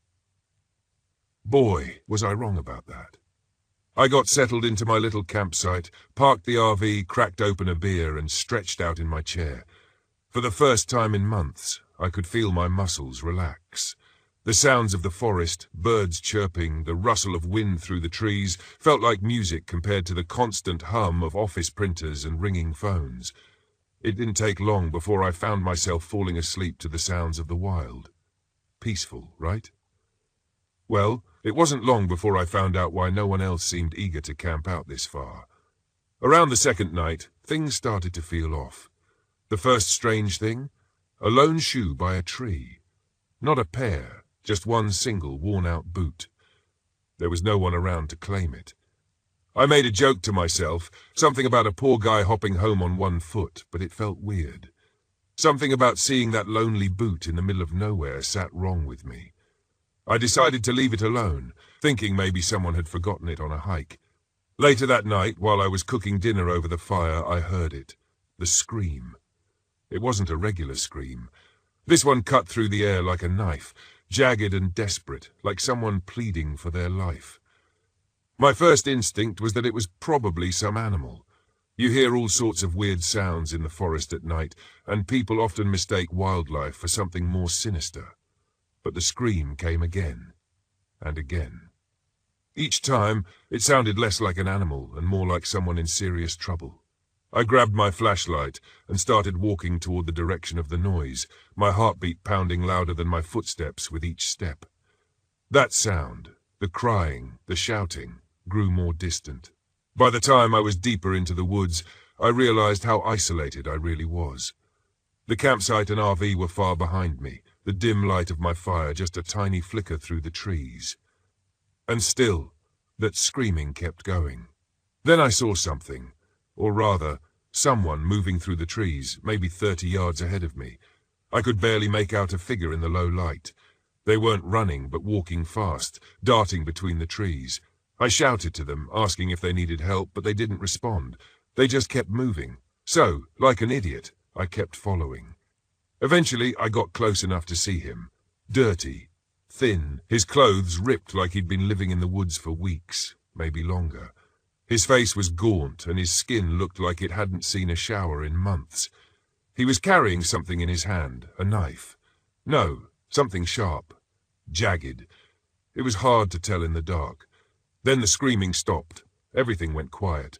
It was the kind of silence that sits heavy on your chest, like the whole world was holding its breath. He turned to look at me just as I came up from behind a tree. That's when I saw the blood. His hands, his clothes, they were stained thick and fresh. He didn't seem bothered that I'd caught up with him. He didn't even try to run. He just stared at me like he was waiting to see what I'd do next. His eyes, though, I promised I wouldn't mention them, had a look I couldn't shake, dead inside. I froze. I wanted to run, to scream, to do anything but stand there like a deer caught in headlights, but my legs wouldn't move. I managed to choke out, "What the hell did you do?" He tilted his head like a dog hearing a strange sound, and then, in the most casual tone I've ever heard in my life, he said, "You hear them too?" I wasn't sure what he meant by them, but I didn't care to ask. Now, most people in this kind of situation would probably do the smart thing, turn around and get the hell out of there. But I wasn't thinking clearly. I was standing face to face with a man who had clearly just done something awful, and for some reason my brain was stuck on one thought. Is he alone? Was he part of something bigger, some group of psychos living out here in the wilderness? Then, without warning, he lunged at me. I barely managed to jump back, my flashlight clattering to the ground. He swung whatever was in his hand, an old, rusted machete, I think, and missed me by inches. My instincts finally kicked in, and I turned and ran. I could hear him chasing me, his footsteps fast and relentless behind me, but something weird happened. After a few minutes of running, the footsteps just stopped. I didn't look back. I kept running until I reached my campsite, my lungs burning, my legs shaking. I slammed the RV door behind me and locked it. My hands were shaking as I fumbled for my phone, dialing 911. When I finally got through, I told them everything, and they assured me they'd send someone out. It felt like hours before I heard the sirens. When the rangers and local deputies showed up, I was ready to believe they'd think I was crazy, some out-of-towner rattled by the isolation of the woods. But they didn't. They didn't even look surprised. They took me to a nearby ranger station for questioning, and that's when I found out why. I wasn't the first one to encounter this guy. Apparently, for years, campers had been disappearing from the area. Some had been found mutilated, others never seen again. They had a name for him, Marcus Gray. Gray used to be some kind of survivalist, a loner who'd lived in these woods for years. After his family died in a car accident, he just snapped. He'd been living off the land, attacking anyone unlucky enough to wander too far into his territory, and those screams I heard? The police had been hearing them too. They'd set up searches, but no one could ever find where he was hiding, until that night. They eventually found Gray the next day, hiding in an old abandoned cabin deep in the woods. His machete was still stained, and so were the walls of the cabin. He wasn't alone when they found him. There were bodies, 3 of them, strewn around the cabin like forgotten dolls. People who had gone missing weeks before ever showed up. They shot him when he tried to attack the officers. Marcus Gray was dead. But the real kicker? Turns out, the guy didn't kill for any logical reason. He just did it. Some part of his mind broke all those years ago, and he decided to take others with him into that abyss. There was no big conspiracy, no hidden agenda, just a broken man doing awful things. As I packed up my RV and left the next day, I couldn't help but think about what the rangers told me. If you hear screaming in the woods, run the other way. Guess that's one piece of advice I'll never ignore again. My name is Aurora Winslow. I'm 30 years old, and this happened in Big Bend National Park, Texas, during what was supposed to be a relaxing getaway with my boyfriend and his friends. I've always loved camping, but nothing prepared me for the horrors we encountered out there in the desert. We arrived at the Chisos Basin campground in the late afternoon. The sun hung low, casting long shadows over the rugged cliffs. The drive had been grueling, with Lucas, my boyfriend, insisting on taking a winding, barely passable back road to add to the adventure. I was already on edge, but Lucas, always the thrill-seeker, laughed off my concerns. "It's part of the charm, Mia," he said, his signature grin on full display. Jordan, his best friend, rolled his eyes from the passenger seat of the RV. "Yeah, charm," he muttered, "like breaking down in the middle of nowhere. Great idea." In the back, Clara, Jordan's younger sister, was flipping through a book on local legends. "You guys know Big Bend has a history of weird disappearances, right?" she chirped. "Like people just vanish out here. They say it's haunted or cursed." "Thanks for the bedtime story, Clara," Jordan said, his sarcasm razor-sharp. "Very helpful." I forced a smile, trying to push away the unease curling in my stomach. I wanted to enjoy this trip, reconnect with Lucas, and relax, but the desert already felt too vast, too quiet. By the time we parked the RV at the campsite, the shadows had deepened, and the air carried a strange electric stillness. The equipment issues started almost immediately. Lucas discovered the RV's water pump wasn't working. "We'll just hike to that spring we passed earlier," Lucas said casually, as though it wasn't a big deal. I shot him a look. "That's miles away, Lucas. In this heat?" "We'll manage," he replied, brushing off my concerns.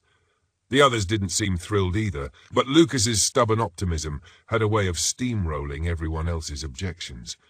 So we rationed what little water we had and decided to make the trek in the morning. The first night was restless.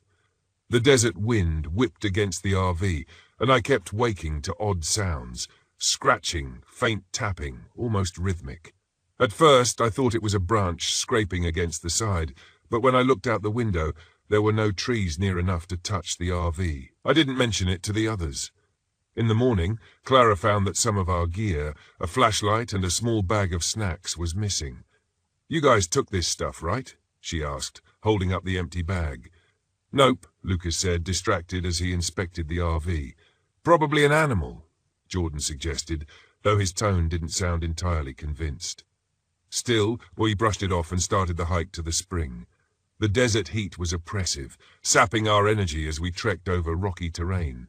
I could feel the tension simmering between us, everyone tired and irritable. As we approached the spring, I thought I saw movement on a ridge above us, a tall, thin figure darting between the rocks. "Did you see that?" I asked, stopping in my tracks. Lucas squinted in the direction I was pointing. "Probably a deer or something." "Looked too tall to be a deer," I muttered, but no one else seemed concerned. The spring was a small pool nestled in a shaded hollow. As we filled our bottles, Clara started talking about skinwalkers. "They're from Navajo lore," she said. "Evil witches who can shapeshift into animals or even people. They mimic voices to lure their victims." "Yeah, and they also hang out with Bigfoot," Jordan said, rolling his eyes. "You watch too much junk." "Just saying," Clara replied with a grin. "This place has that vibe, don't you think?" I didn't respond, but her words stayed with me. On the hike back, we got lost. The trail seemed to vanish, and the landmarks I thought I recognized looked different. It took hours to find our way back to the RV. By the time we did, the sun was sinking, and the same oppressive silence hung over the campsite. That night, the eerie noises returned, louder this time, scratching, tapping, and faint whispers. I woke Lucas, but when he looked outside, there was nothing there. "You're imagining things," he said, groggy and annoyed. But I knew I wasn't. Something was out there. The third night was when everything unraveled. It started with the sound of Lucas's voice calling my name from outside the RV. "Mia." It was soft, insistent. "Come out here. I need you." I bolted upright. Lucas was lying next to me, asleep. My heart pounded as I peeked out the window. In the moonlight, I saw a shadowy figure standing just beyond the campsite, impossibly tall and thin, its eyes glowing faintly. "Mia, come here," it said again in Lucas's voice. I froze. My breath caught in my throat. The figure didn't move but kept staring, its head tilting slightly as if studying me. "Lucas," I whispered, shaking him awake. "Something's outside." He groaned, rubbing his eyes. Probably an animal. Go back to sleep." "No," I hissed. "It's not an animal. Look, look." When he finally looked, the figure was gone. "You're stressed," he said dismissively, but I could see unease flicker across his face. The next morning we discovered deep scratches along the RV's walls, like claw marks. Lucas tried to act unfazed, but Clara looked genuinely scared for the first time. Even Jordan didn't have a sarcastic comment. "We should leave," I said, my voice firm. Lucas hesitated, then shook his head. "We'll leave tomorrow morning. It's too late to start packing now." "Lucas, this isn't normal." "Enough, Maya," he snapped. "We're fine." His stubbornness infuriated me, but I didn't push. I should have. That night, everything escalated. The tapping and scratching turned into pounding. The whispers grew louder, and now they mimicked all of us. My voice, Clara's laughter, Lucas's deep tone. It was as if the air itself carried the sound, surrounding us. At one point, Jordan screamed.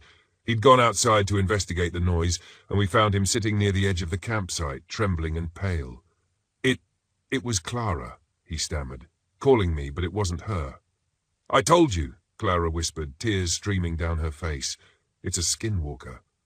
Lucas grabbed a knife and stepped outside, ignoring my pleas to stay inside.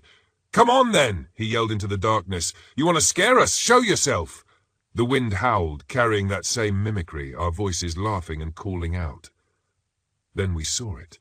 The figure emerged from the shadows, its limbs grotesquely long, its face a warped parody of human features. It moved closer, mimicking Lucas's laughter perfectly. He froze, backing up slowly. "Get inside," he whispered, his bravado gone. We barricaded ourselves in the RV, but the entity didn't leave. It circled, its glowing eyes visible through the windows. It began pounding on the walls harder and harder until the whole vehicle shook.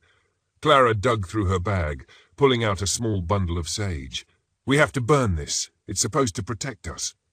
She lit the sage, the sharp herbal smell filling the air as the smoke curled around us. The pounding stopped. The figure retreated, its glowing eyes fading into the night. At dawn, we abandoned the RV and started hiking out of the canyon. The creature stalked us from the ridges above, always just out of reach, its mimic growing fainter but no less unnerving. Jordan was the first to falter. He lagged behind, muttering to himself. When we turned to check on him, he was gone. We called out for him, but all we heard was our own voices echoing back, warped and wrong. We didn't stop until we reached the ranger station, exhausted and terrified. Weeks later, a package arrived for me. Inside was Jordan's camera, with footage of his final moments. In the grainy video, he's surrounded by shadowy figures, their voices overlapping as they mimic us perfectly. I haven't camped since. The desert still haunts my dreams, and I know one thing for certain. Some places should be left alone. I've always told myself I came out here to find peace. After Emily died, I needed to get away from the pitying looks, the hushed conversations, the casseroles left on my doorstep. People meant well, but every act of kindness reminded me of what I'd lost.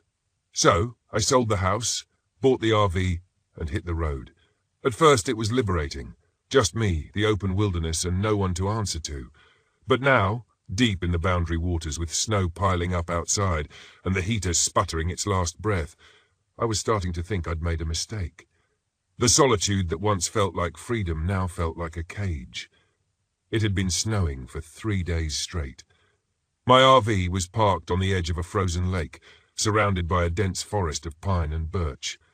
The silence was oppressive, broken only by the occasional howl of a wolf or the groan of ice shifting under the snow.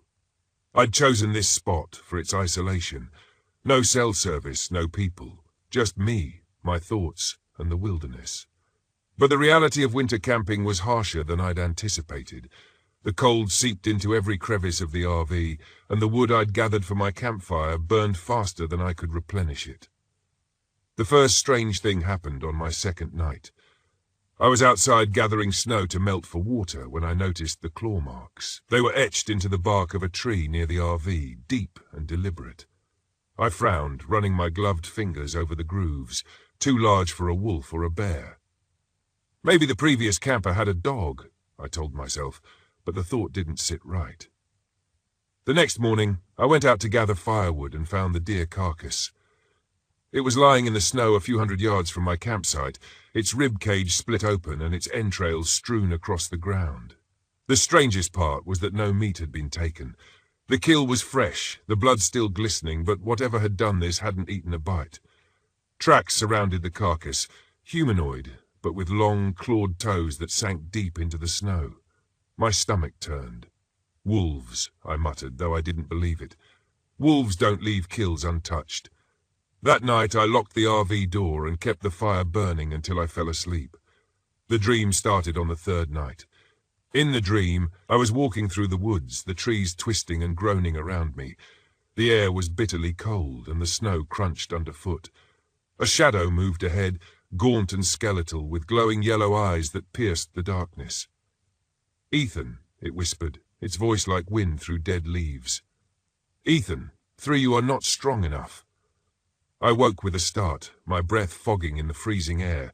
My heater had given out during the night, leaving the RV an icy tomb. I scrambled out of bed, my hands shaking as I relit the camp stove. When I opened the curtains, I saw footprints in the snow. They led from the edge of the forest to my RV, circling it in a tight spiral before disappearing back into the trees. My heart pounded in my chest. By the 4th day, my food stores were dwindling. I'd rationed carefully, but something had raided my supplies overnight.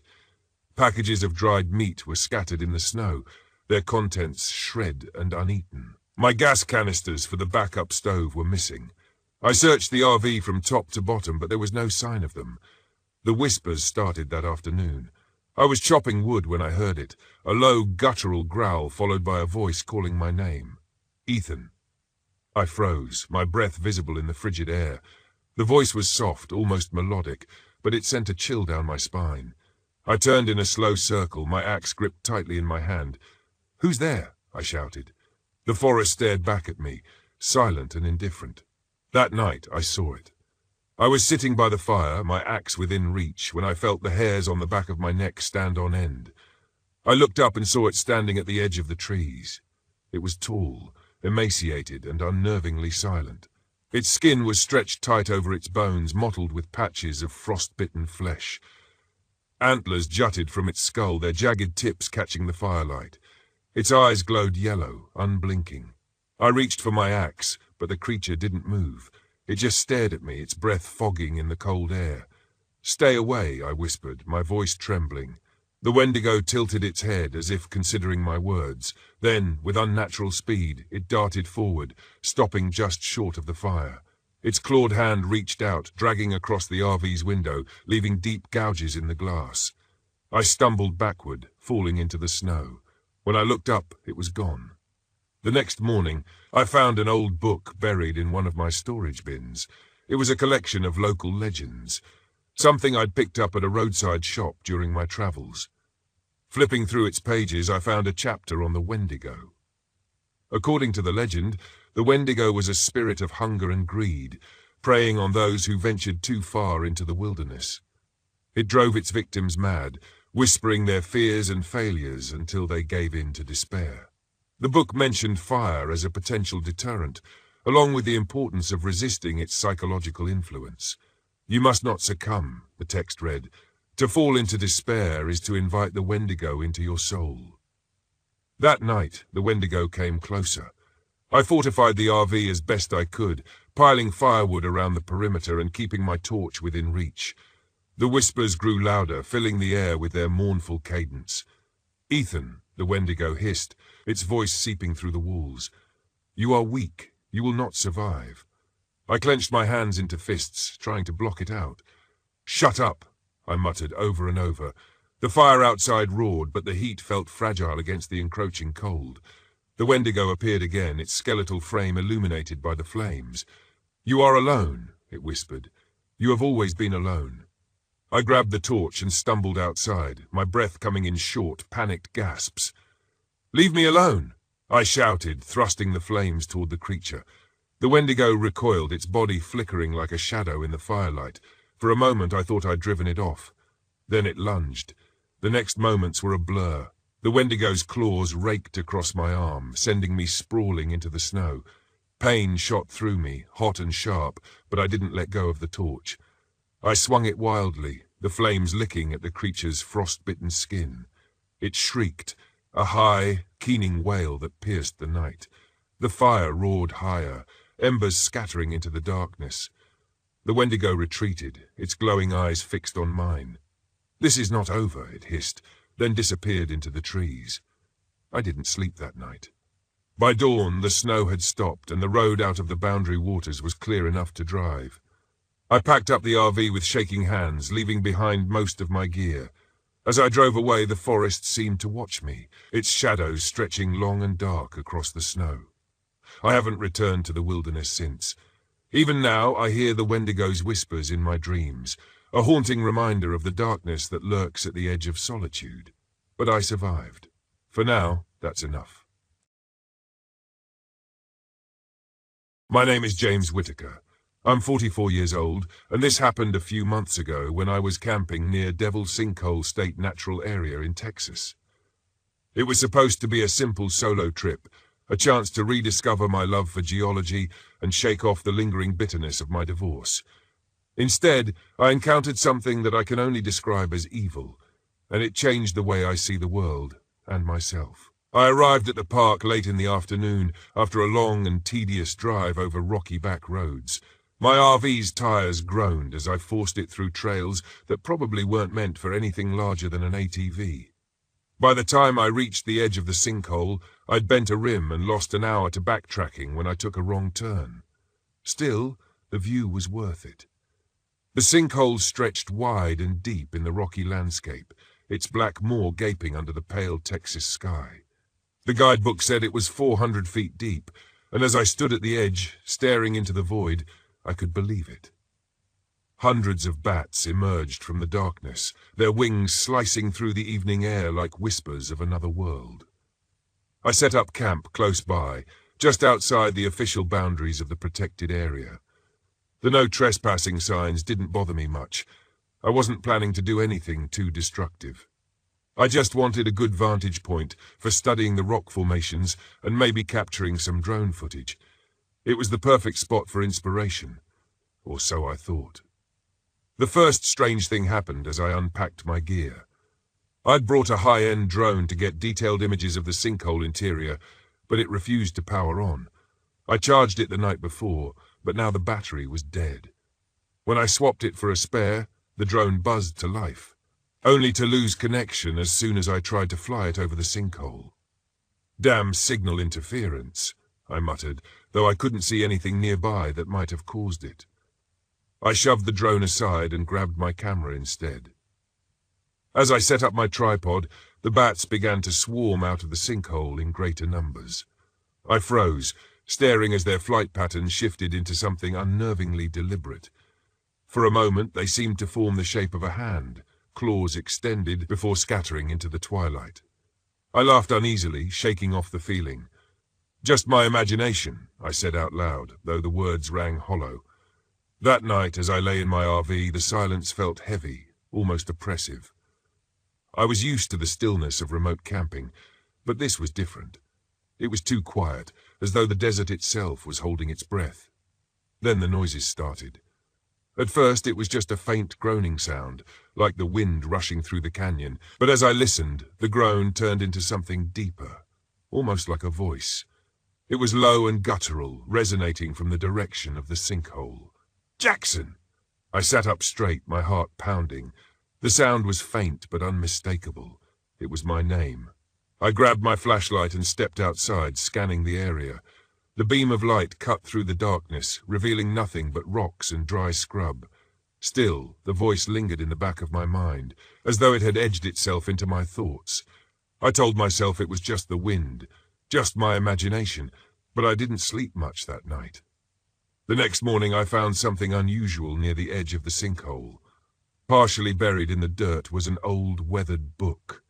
Its leather cover was cracked and faded, but the pages inside were intact, filled with strange symbols and passages in a language I couldn't recognize. It looked ancient, and as I flipped through it, I felt a strange unease settle over me. The symbols seemed to shift on the page, their shapes warping and twisting as though they were alive. I should have left it there. I should have walked away. But curiosity got the better of me. I brought the book back to the RV, intending to research it later. That evening, as the sun dipped below the horizon, the noises started again. This time they were louder. Marked, the voice was clearer now, echoing from the direction of the sinkhole. It wasn't just a sound, it was a presence, heavy and malevolent.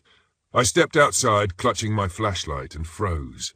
Near the edge of the sinkhole stood a figure. It was tall, impossibly tall, with horns that curved against the sky and eyes that glowed like embers.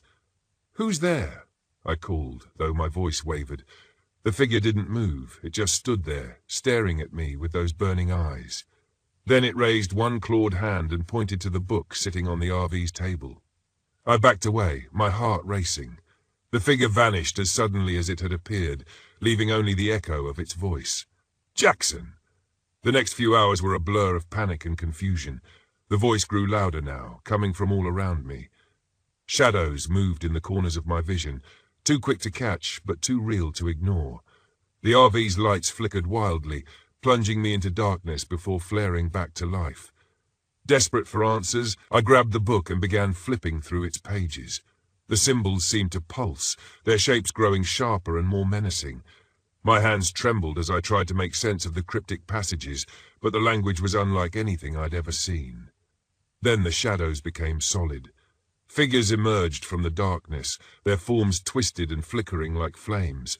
They surrounded the RV, their eyes glowing red, their mouths whispering my name over and over. "Jackson! Jackson! Jackson!" I couldn't take it anymore. I grabbed the book and ran outside, the cold desert air biting at my skin. The figures closed in, their whispers growing into a deafening roar. "What do you want?" I screamed, clutching the book to my chest. The towering figure appeared again, rising from the sinkhole like a shadow brought to life. Its voice boomed, shaking the ground beneath my feet. "You disturbed my domain," it said, its words cutting through the chaos like a blade. "You brought the book. You must pay the price." Its clawed hand reached for me, and I stumbled back, my mind racing. Then I remembered something, a line from an old myth about curses and spirits. "Burn the tether, and the curse will break." I didn't know if it would work, but I didn't have a choice. I grabbed my lighter, flicked it on, and held the flame to the book. The pages ignited, the fire spreading quickly as the symbols writhed and twisted in agony. The figures screamed, their forms dissolving into smoke as the book burned. The towering entity howled, its voice shaking the air before vanishing into the darkness. When it was over, I collapsed to the ground, trembling and gasping for breath. The desert was silent again. The oppressive weight lifted. I didn't wait for dawn. I packed up what I could and left the park, abandoning the RV when it refused to start. I don't know what I encountered at Devil's Sinkhole, but I'll never forget it. The images from that trip, the ones I managed to recover, show things I can't explain, shadows that shouldn't be there, shapes that defy reason. I've shared my story with a few people, but most don't believe me. Maybe I don't want them to. Some truths are better left buried. My name is Damien Sullivan. I'm 45 years old, and this happened in September of 2022, during what was supposed to be a peaceful solo trip to Tedo State Park in Minnesota. I've been camping for most of my adult life, first with my husband Peter, and later on my own after he passed away last year. Tedo was our favorite spot, especially in the fall, when the leaves along the cliffs turned fiery red and gold. It felt like the right place to reconnect with him in a way, and to prove to myself that I could keep going, even without him. Looking back, I should have chosen someplace else. I arrived at Tedo on a crisp Tuesday morning, the kind of day that makes you feel lucky to be alive. The air was sharp and clean, scented with pine and the tang of Lake Superior. My RV was parked in a secluded spot near one of the less popular trails. From there, I planned to hike out to High Falls, do some bird watching, and maybe find time to take a longer hike to the backwoods near Bear Lake. The ranger at the visitor center, an older man named Gabe, handed me a trail map and gave me a curious look. "You camping alone?" "Yeah," I said. "Is that a problem?" He hesitated. "Not a problem, but stick to the marked trails, okay? People get turned around out here. Compass won't always help you." I smiled politely, used to this kind of warning. I'll be careful. He leaned closer. And if you hear something calling your name out there, don't answer. I laughed, thinking he was trying to spook me. He didn't laugh back. My first hike was uneventful, peaceful even.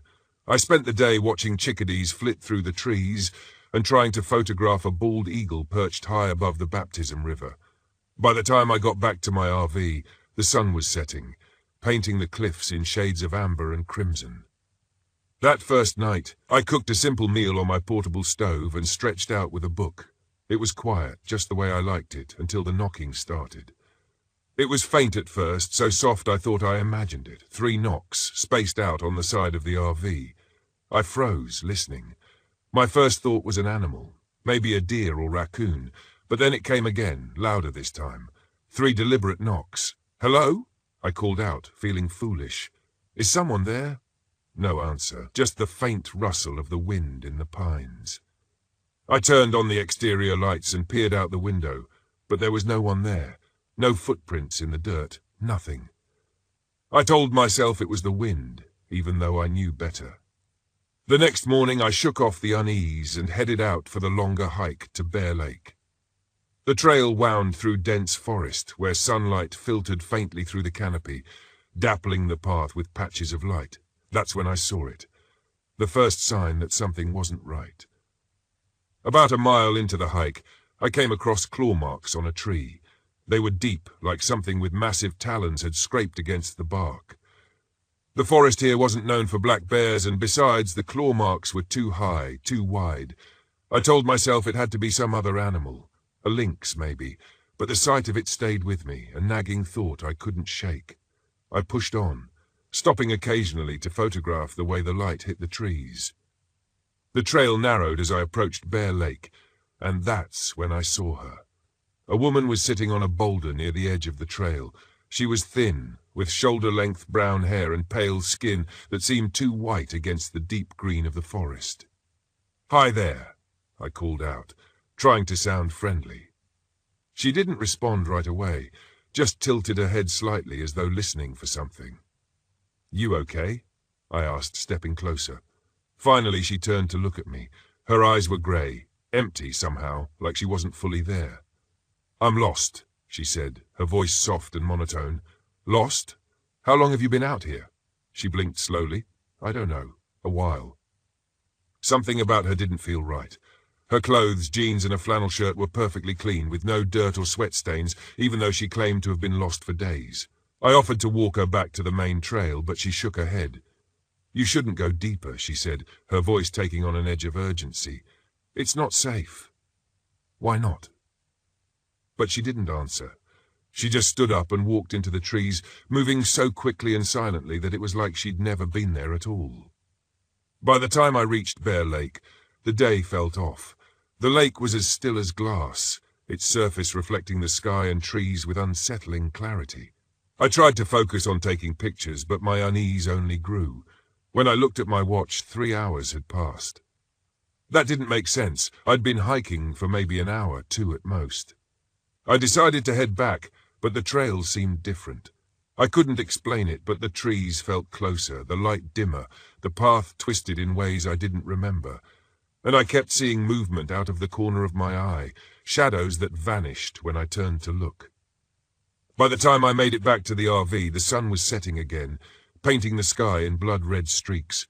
That night, I couldn't shake the feeling that I wasn't alone. The knocking came again, louder this time, followed by a faint scratching sound, like claws on metal. I stayed in the RV, clutching the kitchen knife I kept for emergencies, my heart hammering in my chest. Then I heard it. Nova. The voice was faint, distant, but unmistakable. It was Peter's voice, my husband's. "Nova, come outside." Tears welled up in my eyes. For a moment, I wanted to believe it was real. But deep down, I knew it wasn't. "Nova, it's me, please." I clamped my hands over my ears, rocking back and forth, refusing to listen. The next morning I decided to leave. I packed up the RV and tried to start the engine, but it sputtered and died. Again and again it refused to turn over. Panicking, I grabbed my map and decided to hike back to the visitor center. But the forest seemed determined to keep me there. The trail shifted, the trees pressing closer, the whispers growing louder. They weren't Peter's voice anymore. They were a chorus, hundreds of voices murmuring in a language I didn't understand. And then I saw her again. The woman from before. She was standing in the middle of the trail, her head tilted at an unnatural angle. "It feeds on grief," she said, her voice echoing strangely. "What feeds on grief?" I demanded. But before she could answer, her body began to disintegrate, crumbling into ash that was carried away on the wind. That night was the worst. I couldn't sleep, couldn't eat. The knocking came again, this time so loud it shook the RV. The whispers were everywhere, surrounding me, filling my ears. And then I saw it, a figure standing just outside the window. It was tall and impossibly thin, its limbs too long, its face a blank, featureless mask. It didn't move, it just stared. The final straw came when I stumbled upon a clearing filled with abandoned belongings, rusted tents, broken camping gear, even an old RV, its windows shattered and frame overtaken by moss. In the center was an ancient stone altar, slick with something dark and wet. A single voice called out, louder than the others, Peter's voice. "Nova, please, we can be together again." I knew it wasn't him, but I was so tired, so broken. I stepped toward the altar, tears streaming down my face, but then I remembered. I pulled the locket from around my neck, the one that held Peter's photo, and hurled it at the altar with all my strength. The moment it struck, there was a blinding light, followed by a deafening silence. When I came to, I was lying on the side of the main road. Gabe was there, shaking me awake. "Nova," he said, his voice laced with concern. "What the hell happened to you?" I couldn't answer. I just climbed into the RV, which now started without a hitch, and drove away. I haven't been back to Tedo since, but sometimes late at night I hear the faintest sound of knocking, and I know the forest hasn't forgotten me. My name is Rosalie Whitaker, and I'm 36 years old. This happened last spring when I decided to take a solo RV trip into the heart of Sam Houston National Forest. I'd been looking for some peace and quiet, a break from my messy divorce and the chaos of my life as a former school teacher turned struggling writer. I thought the isolation would help me focus on my memoir. Instead, it became the most horrifying experience of my life. I arrived at the campground in the early afternoon, parking my RV in a clearing that was about as remote as I could find. The trees stretched endlessly in every direction, their thick canopies blocking out most of the sunlight. I hadn't seen another camper since I turned off the main road, and that suited me just fine. I wanted solitude. After setting up camp, I took a short walk to explore the area. The forest was beautiful in a haunting kind of way. Tall pines rising like columns, their bark dark and weathered. There was a quietness to the place that felt both calming and oppressive, like the world had forgotten it existed. As I was heading back to the RV, I noticed an old, run-down cabin hidden among the trees. It looked abandoned, but as I got closer I saw movement inside. A figure, small and hunched, peering out at me through a cracked window. A woman stepped out, her grey hair wild and unkempt. She wore a faded flannel shirt and jeans that were torn at the knees. "Don't see many folks out here," she said, her voice raspy. "You camping alone?" "Yeah," I replied, trying to keep my tone light. "Just here to write and get away for a bit." She narrowed her eyes at me, her face shadowed by the brim of a tattered hat. "You shouldn't wander too deep into the woods, especially at night." I raised an eyebrow. "Why not?" She didn't answer right away, just glanced over her shoulder toward the trees. "This forest has stories," she said finally. "Lost children, people who go missing. Just be careful." I nodded politely, but her words lingered in my mind as I walked back to the RV. Something about her tone, half warning, half regret, left me unsettled. The first night passed uneventfully. I spent the evening writing by the dim glow of my laptop, the only sounds the occasional rustle of wind in the trees and the distant hoot of an owl. It was the kind of quiet I'd been craving. But the second night was different. It started with laughter. Faint, high-pitched giggling like children playing. I froze, my fingers hovering over the keyboard. The sound was coming from outside, near the edge of the clearing. I told myself it was just the wind, or maybe an animal, but something about it didn't feel right. I grabbed a flashlight and stepped outside. The beam cut through the darkness, illuminating the trunks of the pines and the undergrowth below. The laughter stopped. The forest was still. I was about to head back inside when I noticed something in the dirt. Small footprints leading away from the RV and into the trees. They looked like they belonged to a child, but they were too perfect, too well preserved for the soft, uneven ground. It was as if they'd been placed there deliberately. The next day, I tried to shake off the unease by going for a hike. I stuck to a marked trail, but even in the daylight, the forest felt oppressive. The trees seemed to lean closer, their branches tangling overhead like skeletal fingers. As I walked, I heard something, a soft, melodic singing carried on the wind. It was faint at first, barely audible, but it grew louder as I moved deeper into the woods. The tune was hauntingly familiar, like a nursery rhyme I couldn't quite place, but the words were wrong, jumbled and nonsensical. I called out, "Hello, is someone there?" The singing stopped. The forest was silent again. That was when I saw them. 3 children stood in the shadows, their faces pale and their clothes old-fashioned, faded dresses and suspenders that looked like they belonged in another century. They didn't move, just stared at me with wide, dark eyes that didn't seem to reflect the light. "Are you lost?" I asked, stepping closer. "Where are your parents?" The smallest of the 3, a girl no older than 6, tilted her head and smiled. It wasn't a warm smile. It was too wide, too deliberate. "Mother will find us," she said, her voice soft, almost a whisper, but it carried through the still air like a shout. I hurried back to the RV, my heart pounding. By the time I reached the clearing, the children were gone. I tried to convince myself that they were just local kids playing a prank, but deep down, I knew something wasn't right. That night, I locked all the doors and windows and kept the lights on. The laughter returned, louder this time, circling the RV like a taunt. I could hear small hands tapping on the windows, followed by faint giggles that sent chills down my spine. I didn't sleep. The next morning, I decided to leave. I'd had enough of the forest and its strange inhabitants, but when I tried to start the RV, the engine wouldn't turn over. I checked the battery, the fuel, everything seemed fine, but it just wouldn't start. That's when Maggie appeared again, emerging from the trees like a ghost. She walked up to the RV and tapped on the driver's side window. "You need to leave," she said. When I opened the door, "I'm trying," I said, my voice shaking. "It won't start." Her expression darkened. "They won't let you leave, not until they're done with you." I stared at her, my pulse racing. "Who? The children?" She nodded. "They were taken years ago." "By her?" I asked. Maggie didn't answer.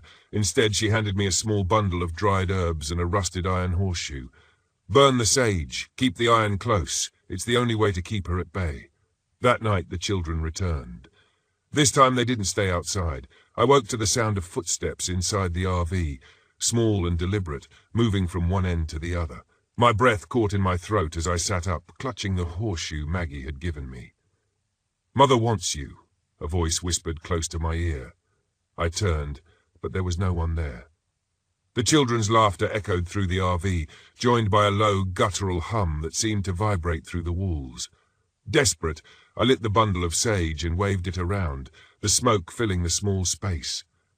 The laughter turned to screams, high and shrill, as the children's figures appeared and dissolved like shadows in the mist. But it wasn't over. The final confrontation came at dawn. As the first light filtered through the trees, I saw her standing at the edge of the clearing, near an old, overgrown well.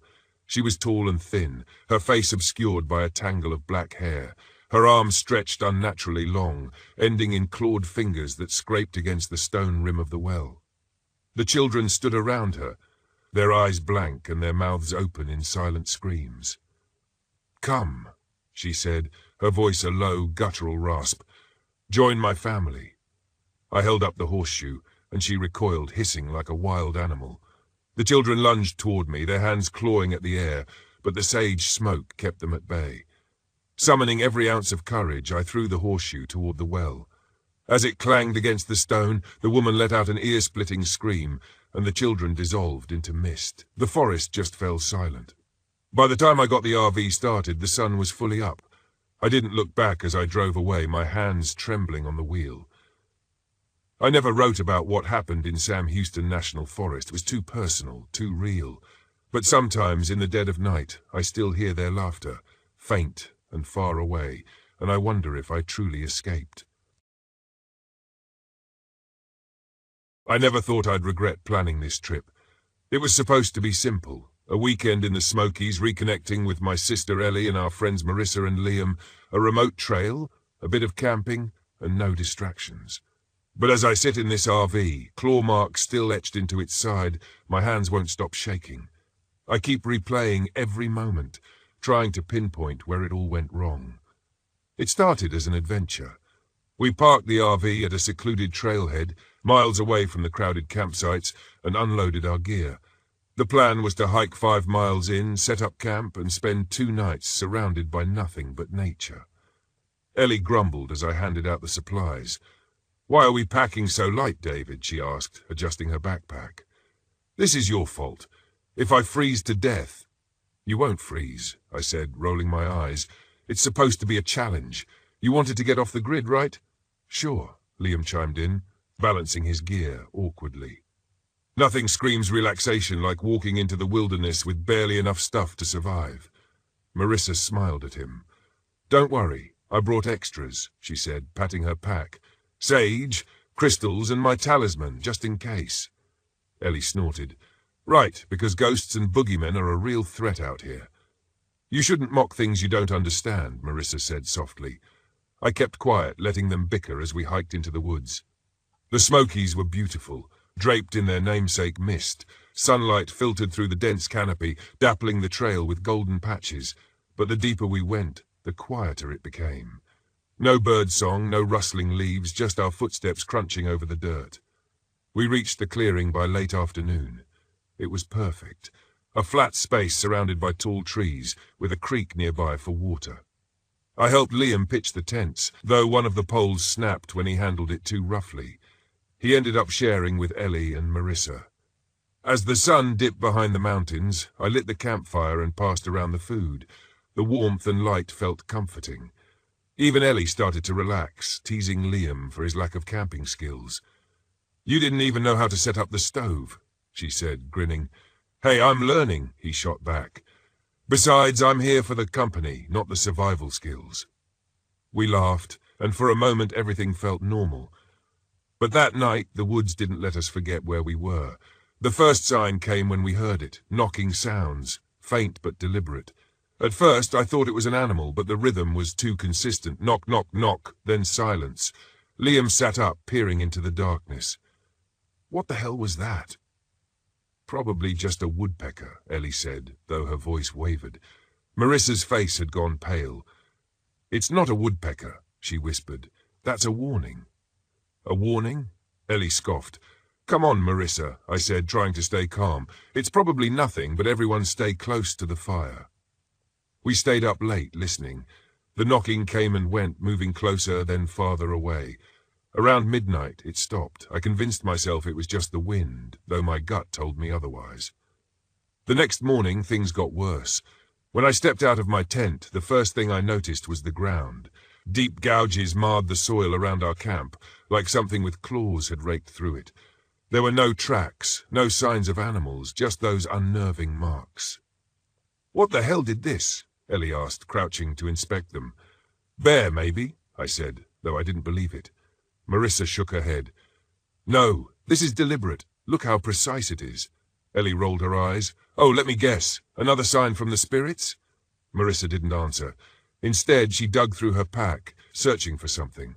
A moment later, she froze. "My talisman," she said, her voice trembling. "It's gone." "Maybe you dropped it," Liam offered. "No," she snapped. "I kept it in a zipped pocket. It's gone." We spent the morning checking the camp, but the talisman wasn't there. By noon, I decided we needed a distraction. We followed a nearby trail, hoping to find a scenic overlook. The hike was uneventful, but the tension between us lingered. Liam tried to lighten the mood, cracking jokes, but even he seemed uneasy. The second night was worse. It started with Liam swearing he saw someone standing at the edge of the firelight. A woman, tall and thin, her face obscured by shadows. When I shone my flashlight, there was nothing there. Probably just a trick of the light, Ellie said, though her hands were trembling.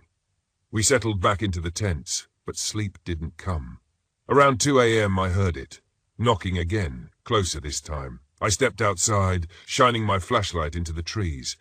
The beam caught something, a shape, pale and humanoid, ducking behind a tree. "Who's there?" I called, my voice shaking. No answer. The knocking stopped. By morning the group was unraveling. Liam was jumpy, refusing to leave the camp.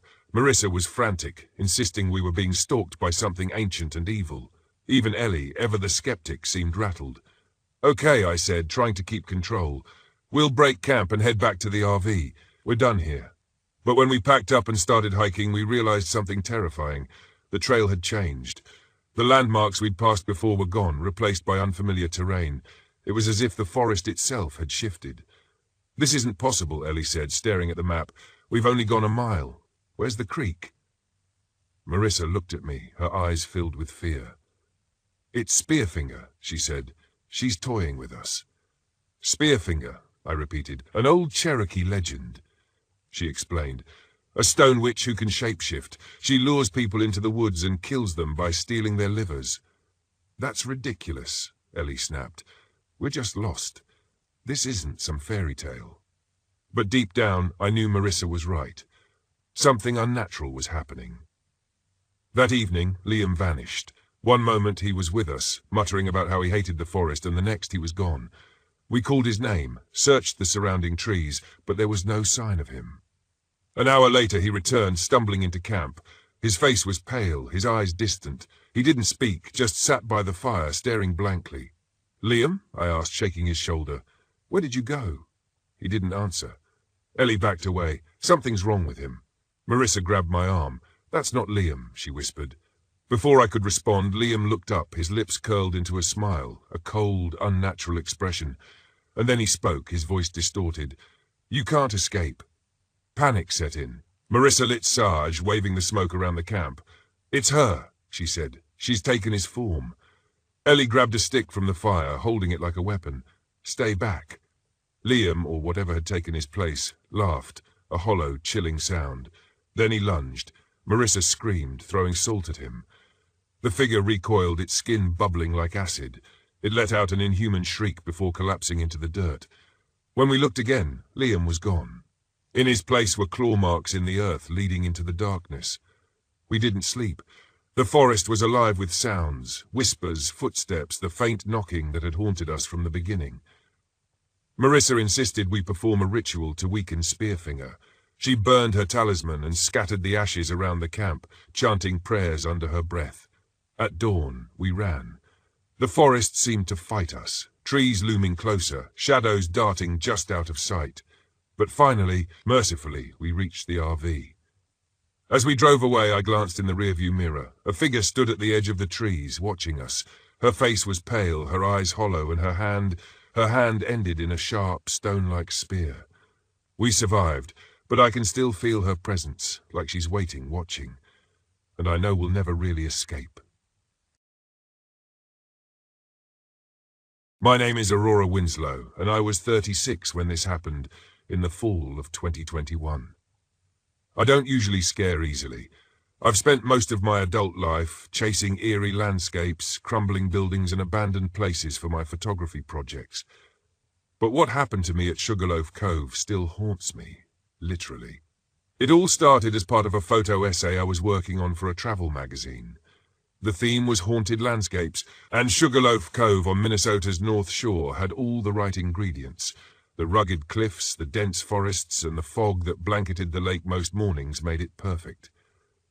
Even better, there were local legends about miners who disappeared near an old shaft in the late 1800s.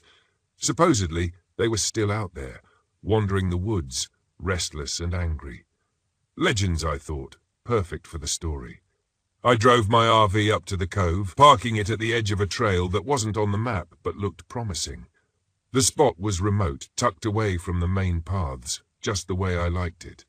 The air was crisp and cold, and the trees were a riot of orange and red, a photographer's dream. The first day went smoothly enough. I spent hours hiking the shoreline, taking photos of the jagged rocks and the endless expanse of Lake Superior. The water seemed almost alive, its waves pounding the cliffs with a sound that echoed through the trees.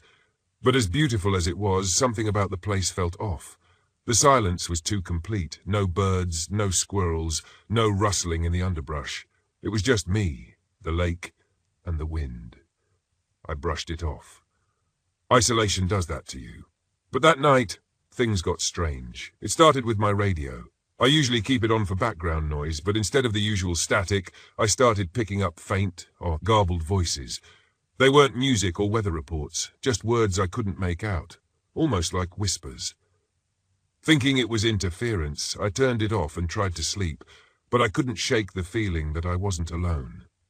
The next morning, I stepped outside and immediately froze. My tripod and camera were set up in the clearing facing the forest. The problem was I hadn't set them up. Packed everything back into the RV before going to bed. I chalked it up to forgetfulness. Maybe I'd been more tired than I realized. But when I reviewed the photos I'd taken the day before, I noticed something that made my skin crawl. In one shot, a wide angle of the trees near the trailhead, there was a figure. It was blurry, almost transparent, but it was there, standing among the trees. It looked human, but the proportions were all wrong. Too tall, too thin. I told myself it was just a trick of the light, a smudge on the lens maybe. I grabbed my gear and headed into the woods to find the old mining shaft. That was my goal for the day, explore the site, get some atmospheric shots, and get out before dark. The trail was narrow and overgrown, winding deeper into the forest. After about an hour of hiking, I heard it, a faint rhythmic sound, like metal striking stone. I stopped, listening. The sound was distant but steady, coming from up ahead. My first thought was that it was someone working on a restoration project, but as I got closer, the sound stopped. The silence was sudden and absolute, as if the forest itself were holding its breath. I finally found the mining shaft, tucked into the side of a rocky hill. It was half collapsed, the wooden beam supporting the entrance rotting and covered in moss. The air around it was freezing, far colder than it should have been for the time of year. I set up my camera and started taking photos of the shaft and the strange carvings etched into the stone around the entrance. They looked like runes or symbols, their lines sharp and deliberate. That's when my camera battery died. I always carry spares, but when I swapped them out, the camera refused to turn on. Frustrated, I packed up and decided to head back to the RV. As I turned to leave, I heard it again, that low rhythmic sound of metal on stone. This time, it was closer. "Hello?" I called, my voice trembling. No answer, just the sound, steady and deliberate. I didn't wait to find out what it was. I hurried back to the RV, my heart racing. When I got back, I locked the doors and double-checked all the windows, which felt ridiculous in the moment, but gave me some comfort. That night, the radio came on by itself. The static returned, louder than before, and the whispers were clearer now. I couldn't make out full sentences, but the words "leave" and "mine" stood out. Then the motion detector light outside flickered on. I froze, staring at the window. There was nothing there, but a few moments later, the scratching started. Slow, deliberate scratches on the metal siding of the RV. I grabbed my flashlight and yanked open the door, shining the beam into the darkness. The clearing was empty, but as I stepped outside, I saw them. Footprints leading away from the RV. They were human-shaped, but the toes were elongated, almost claw-like. I didn't sleep that night. The next day, I couldn't ignore what was happening. I pulled out my laptop and started researching the mining shaft, looking for anything that might explain what I'd seen and heard. That's when I found an old blog post from a hiker who'd been to Sugarloaf years earlier. He mentioned the same symbols and strange occurrences, and spoke of something he called the shadows of Sugarloaf. According to the post, they were the restless spirits of miners who had been trapped and starved to death during a collapse in the 1800s. The carvings were warnings left by the Ajibu, meant to keep people away from the cursed ground.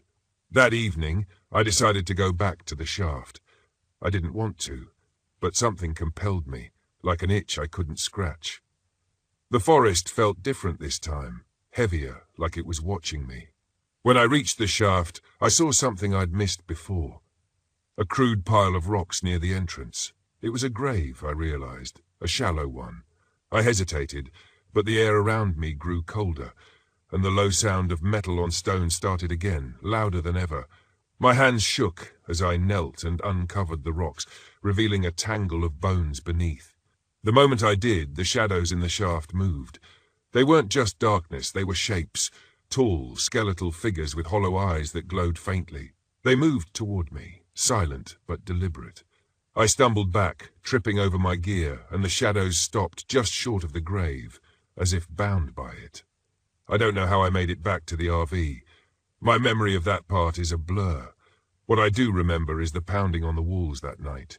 The shadows weren't bound to the grave anymore.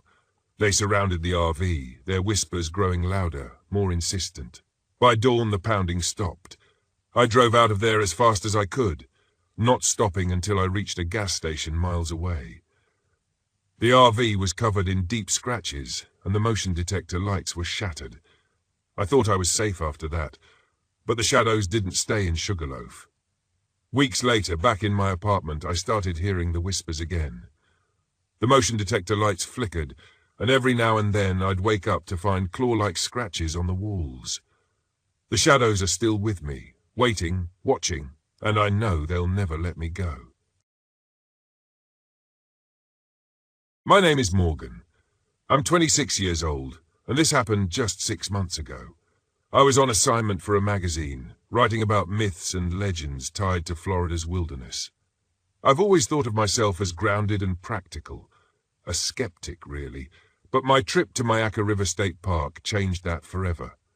It was Eric's idea to begin with. He was my oldest friend, a year younger than me, 27, and completely obsessed with the paranormal. While I loved nature and photography, Eric loved ghost stories, cryptids, and chasing legends.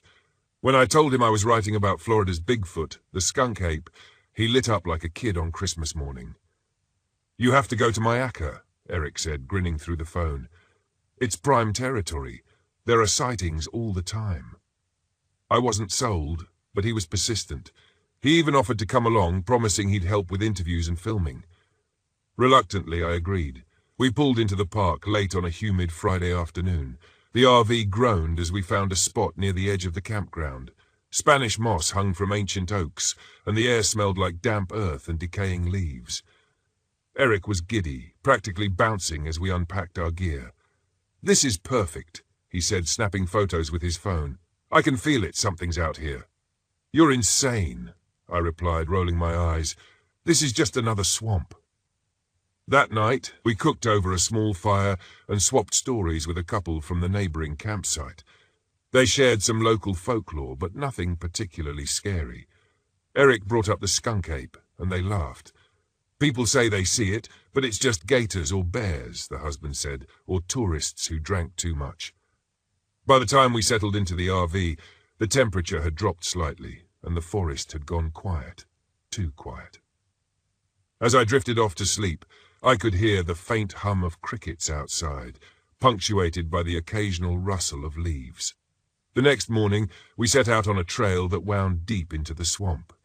The sunlight filtered through the canopy, casting long, shifting shadows on the muddy ground. Eric was armed with his camera and a notebook full of local legends. I focused on my own camera, snapping shots of the eerie, moss-covered trees and the still, glassy water. About an hour in, we found the deer carcass. It was fresh. Too fresh. The poor animal's ribs jutted out like broken ivory, and its hindquarters looked half-eaten, but there were no tracks, no signs of a predator, just the carcass lying in the middle of the trail and those strange, jagged claw marks running across its flank. "Logan," Eric whispered, kneeling to examine it, "this isn't right." "It's probably a gator," I said, though I wasn't convinced. Gators didn't leave claw marks like that. Eric pulled out his camera, snapping pictures. "I bet it's a skunk ape. They hunt deer, right?" I groaned and walked ahead, trying to shake the unease creeping up my spine. As the day went on, things got stranger. My camera batteries, fully charged that morning, drained within hours. Eric's flashlight, which he hadn't even used, began flickering erratically. The air felt heavier, pressing down on my chest, and every so often I caught the faintest whiff of something rancid, like rotting meat. By the time we reached the campsite that evening, I was exhausted and irritable. Eric, however, was thrilled. He claimed he'd seen something, a tall, shadowy figure slipping between the trees. I dismissed it as his overactive imagination, but when he showed me the blurry photo on his camera, I couldn't deny it looked wrong. The figure was humanoid but distorted, with elongated limbs and a head that seemed too large for its body. "You're messing with me," I said, though my voice wavered. Eric just smirked. "You saw the deer, man. Something's out here." That night, I woke to a strange sound, soft, deliberate tapping. At first I thought it was rain, but as I blinked into the darkness, I realized it was coming from the RV window. "Eric," I hit him, nudging him awake. "Did you hear that?" He groaned and sat up, rubbing his eyes. The tapping stopped for a moment. The silence was deafening. Then something scratched the side of the RV, slow and deliberate, like nails dragging across metal. "Probably raccoons," Eric muttered, though he didn't sound convinced. We stayed up the rest of the night, the small fire outside casting flickering shadows across the walls. I couldn't shake the feeling that something was watching us just beyond the firelight. The next morning, Eric wanted to explore deeper into the swamp. I was hesitant, but he convinced me to give it one more shot. As we hiked, the forest grew denser, the air thick with humidity. That's when we heard it, a voice calling my name. "Logan!" It sounded like Eric, but he was standing right beside me. "Did you hear that?" I asked, my heart pounding. Eric nodded, his face pale. "It's not me, man, I swear." We quickened our pace, but the voice followed us, echoing through the trees. Then it changed. It wasn't just calling my name anymore. It was laughing. The sound was high-pitched and unnatural, like a mocking cackle. By the time we made it back to the RV, the sun was setting. Eric was panicked, muttering about wendigos, creatures from Native American legend that mimicked voices to lure their prey. I tried to stay calm, but the dread in my chest was impossible to ignore. We built a large bonfire and sat close to it, hoping the light would keep whatever it was at bay. As the fire crackled, I saw it. The creature stood at the edge of the clearing, just beyond the firelight. It was tall, impossibly thin, with glowing eyes and a skull-like face. Its limbs were too long, its movements jerky and unnatural. "Stay back!" Eric shouted, tossing a burning stick toward it. The creature didn't flinch. It just circled us, its glowing eyes never leaving our faces. Eric snapped, grabbed a flashlight and charged toward the creature, yelling at me to stay put. "Eric, don't!" I shouted, but he was already gone, disappearing into the darkness. For what felt like hours, I sat alone by the fire, clutching the largest stick I could find. The creature didn't follow Eric. It stayed close, watching me, its head tilting as if studying my fear. Eventually, the first rays of dawn broke through the trees, and the creature melted back into the shadows. I called for Eric, but there was no answer. When the park rangers arrived, they found nothing. No sign of Eric, no tracks, nothing to explain the scratches on the RV or the whispers in the swamp. They chalked it up to an accident, a tragic case of someone getting lost in the wilderness. But I knew better. I left Myakka that day, but the memories followed me. I still hear Eric's voice sometimes, faint and far away, calling my name in the dead of night. I never went back to finish the article. Some truths are better left untold. I don't often talk about my time as a truck driver, not because it was particularly tough, but because something happened out there one time, and it doesn't leave me much room to trust others with the details. I'm not scarred by it or anything, just cautious about who I share it with. I grew up on the East Coast, always moving from town to town, working dead-end jobs until I stumbled into long-haul trucking. It paid well enough, kept me on the road, and I liked the solitude. My name's Irvin, by the way. I'm Ran Whitman. That day, I was running a load of construction materials from a supply yard in some small town in the Midwest to a building site out in the sticks, an isolated area far from anything you'd call civilization. It was a routine trip, a long stretch of highway with nothing but fields on either side and the occasional farmhouse. I didn't expect anything unusual from the day, but things don't always go how you plan. The job took me down a 2-lane road that snaked through miles of untouched land. The sky was a flat grey dome, like it couldn't decide if it wanted to rain or stay dry.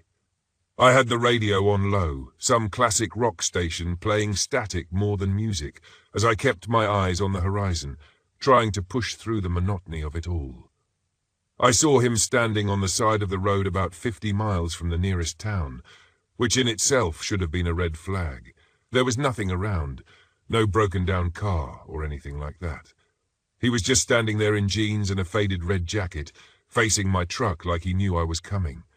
His face was rough, probably mid-40s, unshaven with a square jaw, dark hair buzzed short. His eyes, not that I looked at them long, were intense, not wild, just piercing, like he had something locked in his mind, something he couldn't let go of. I slowed down as I passed, not intending to stop, but just out of instinct. There was no one else on the road, so I rolled down the window and called out, "Need a ride?" The man didn't answer at first, he just kept staring at me. Then, without a word, he opened the passenger door and climbed in. That should have been another red flag. He didn't ask where I was going, didn't explain what he was doing out there, but sometimes you just go with things because they don't seem out of place until it's too late. "Where you headed?" I asked, trying to keep it casual. "Just up the road," he said, his voice low and gravelly. He glanced out the window and I noticed his hands were shaking, just barely, like he was trying to keep something bottled up. I shrugged and focused on driving. The truck rumbled along and for a while we didn't speak. I tried to ignore the uneasy feeling creeping up my spine, chalking it up to the strangeness of the situation. I'd picked up hitchhikers before, never had an issue. But this guy, there was something off. He wasn't just quiet, he was waiting. "Long day?" I asked, breaking the silence. He nodded once, still staring out the window. "Yeah, long day." I thought about asking more, but let it drop. He wasn't in a chatty mood, and to be honest, neither was I. The road stretched on, straight and empty, and the only sound was the hum of the tires against the asphalt. Then, maybe 10 minutes in, he shifted in his seat and looked at me. Really looked at me, like he was sizing me up for something. "You ever think about how far away everything is?" he asked, almost casually. "Sometimes," I said, keeping my eyes forward. "It's strange," he continued, "being out here where no one can see you, no one knows where you are. You could disappear and no one would ever find you." I forced a laugh, trying to keep things light. "Yeah, but I've got a load to deliver. Hard to disappear with 20 tons of steel behind me." He didn't laugh. "People disappear all the time," he said quietly, almost to himself. That was it. The moment I knew I should have pulled over, told him to get out and driven away as fast as I could. But I didn't. I just nodded and kept driving, trying to shake off the unease building in my gut. The next time he spoke, it was sudden, sharp. "Pull over." I glanced at him, frowning. "Why? Just pull over." We were in the middle of nowhere, still a good 20 miles from the next town, and there was no reason for him to want me to stop. I should have ignored him, kept driving, but there was something in his voice, something dark that made me do it. I pulled off to the side of the road, the truck's brakes hissing as we came to a stop. The man turned to face me fully now, his expression cold, calculating. "You know why I'm here, don't you?" "No," I said, my mouth suddenly dry. "I don't." He didn't respond immediately. Instead, he reached into his jacket and pulled out a long, thin blade, an old hunting knife, worn and pitted with age. The way he held it, casual but deliberate, told me this wasn't the first time he'd used it. I swallowed hard, trying to keep my voice steady. "Look, man, if you want money, take it. I don't care." He shook his head. "It's not about money." I realized then that this wasn't some random act of violence. This man had picked me for a reason, though what that reason was, I couldn't guess. My mind raced through all the possibilities. Had I cut him off in traffic? Had I taken a job he wanted? Had I unknowingly crossed paths with him before? But none of it mattered. What mattered was the blade in his hand and the look in his eyes that said he wasn't leaving this truck without blood on his hands. "You can walk away from this," I said, trying to sound calm, though my heart was hammering in my chest. "Just leave, and we both go our separate ways." He considered this for a moment, his gaze flicking between me and the knife. Then, without warning, he lunged. Instinct took over. I jerked the wheel hard to the right, throwing the truck into motion. He stumbled, the knife clattering to the floor as he lost his balance. I didn't think, I just acted. My fist connected with his jaw hard, and he went down. I don't know how long I sat there, breathing heavily, my knuckles throbbing from the impact. The man was unconscious, slumped against the passenger seat, blood trickling from his mouth. I stared at him, unsure of what to do next.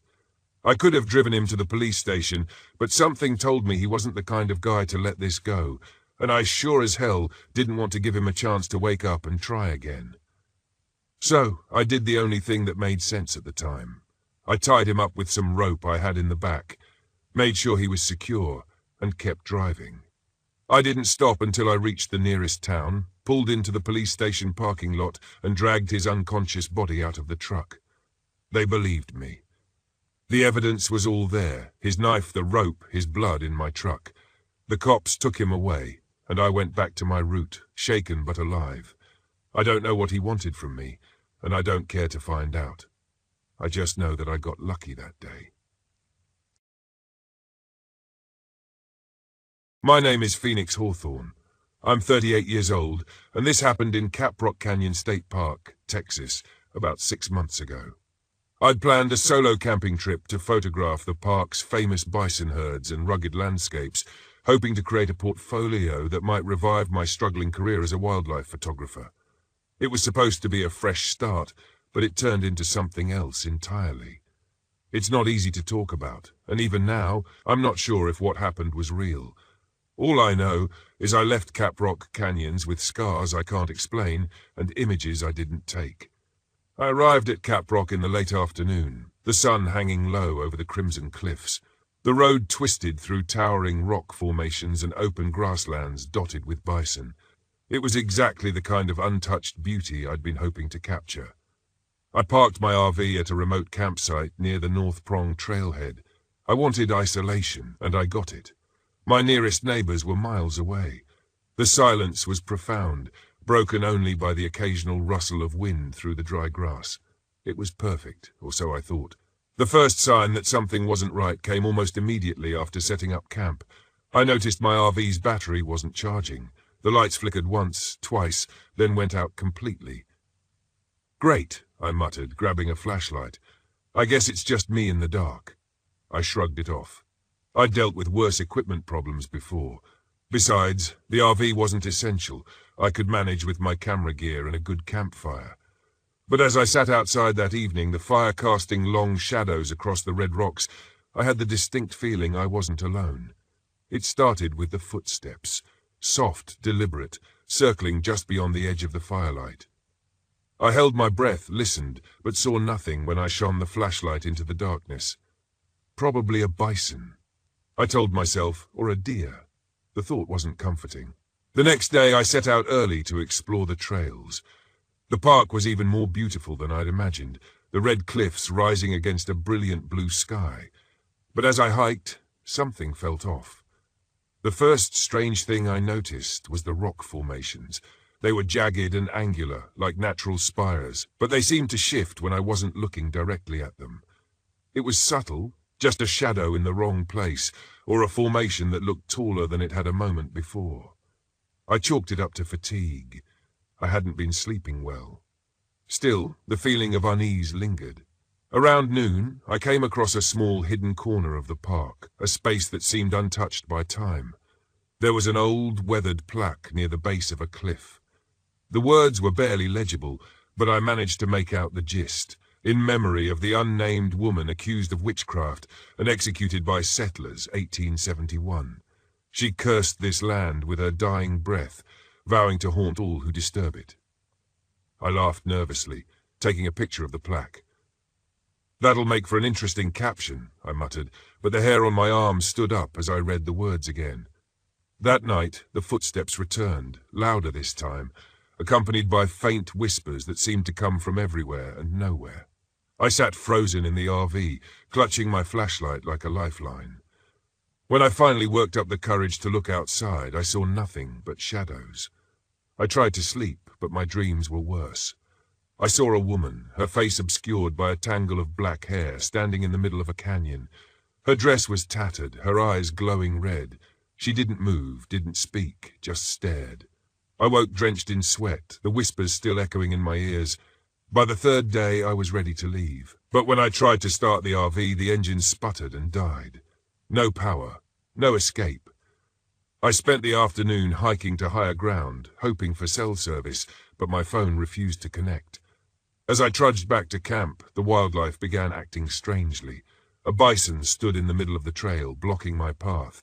Its eyes were wide, unblinking, and it didn't move, even when I waved my arms and shouted. Eventually I had to detour around it, the weight of its stare pressing into my back. The birds were worse. They gathered in clusters, perched on the rocks around my campsite, watching me in eerie silence. When I tried to shoo them away, they didn't budge. That evening, the storm rolled in. Thunder rumbled across the canyon, and lightning illuminated the cliffs in stark, jagged flashes. I huddled inside the RV, listening as the whispers grew louder, almost conversational. My name floated through the air, spoken in a soft, unfamiliar voice. Henry. I froze, my breath catching.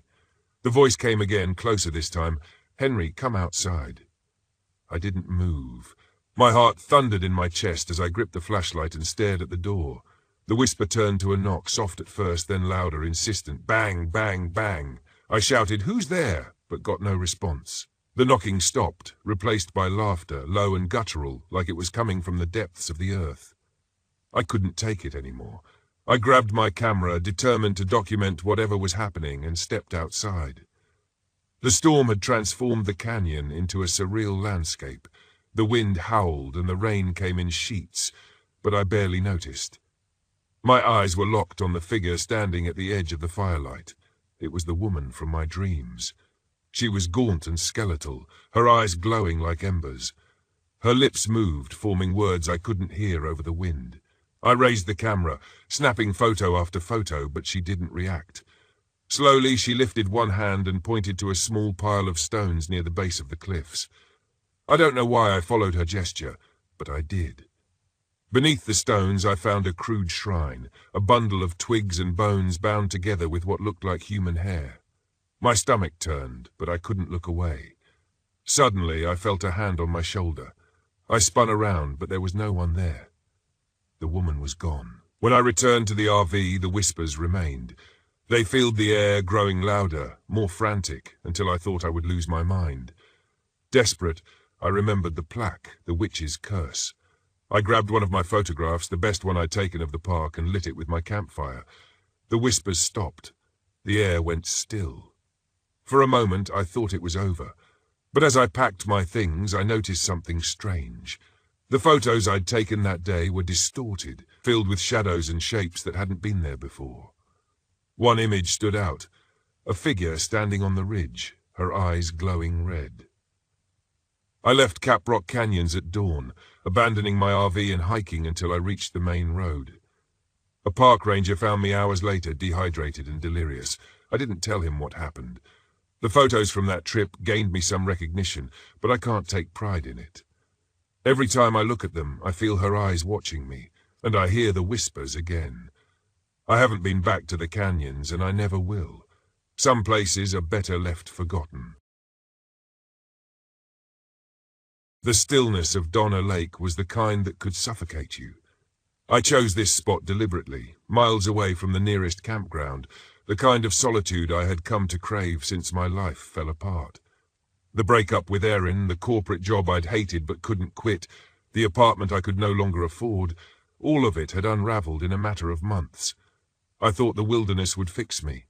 It hadn't so far, but the idea kept me going. My RV, a creaky old thing I'd patched up myself, had become my home. It rattled like a tin can on rough roads, and the stove barely worked. But it was mine. Donner Lake was meant to be another step on my self-imposed journey of isolation and self-discovery. It wasn't until my second night there that I started to feel like something was watching me. The first day had gone well enough. I parked the RV in a small clearing near the lake, where the trees parted just enough to give me a view of the water.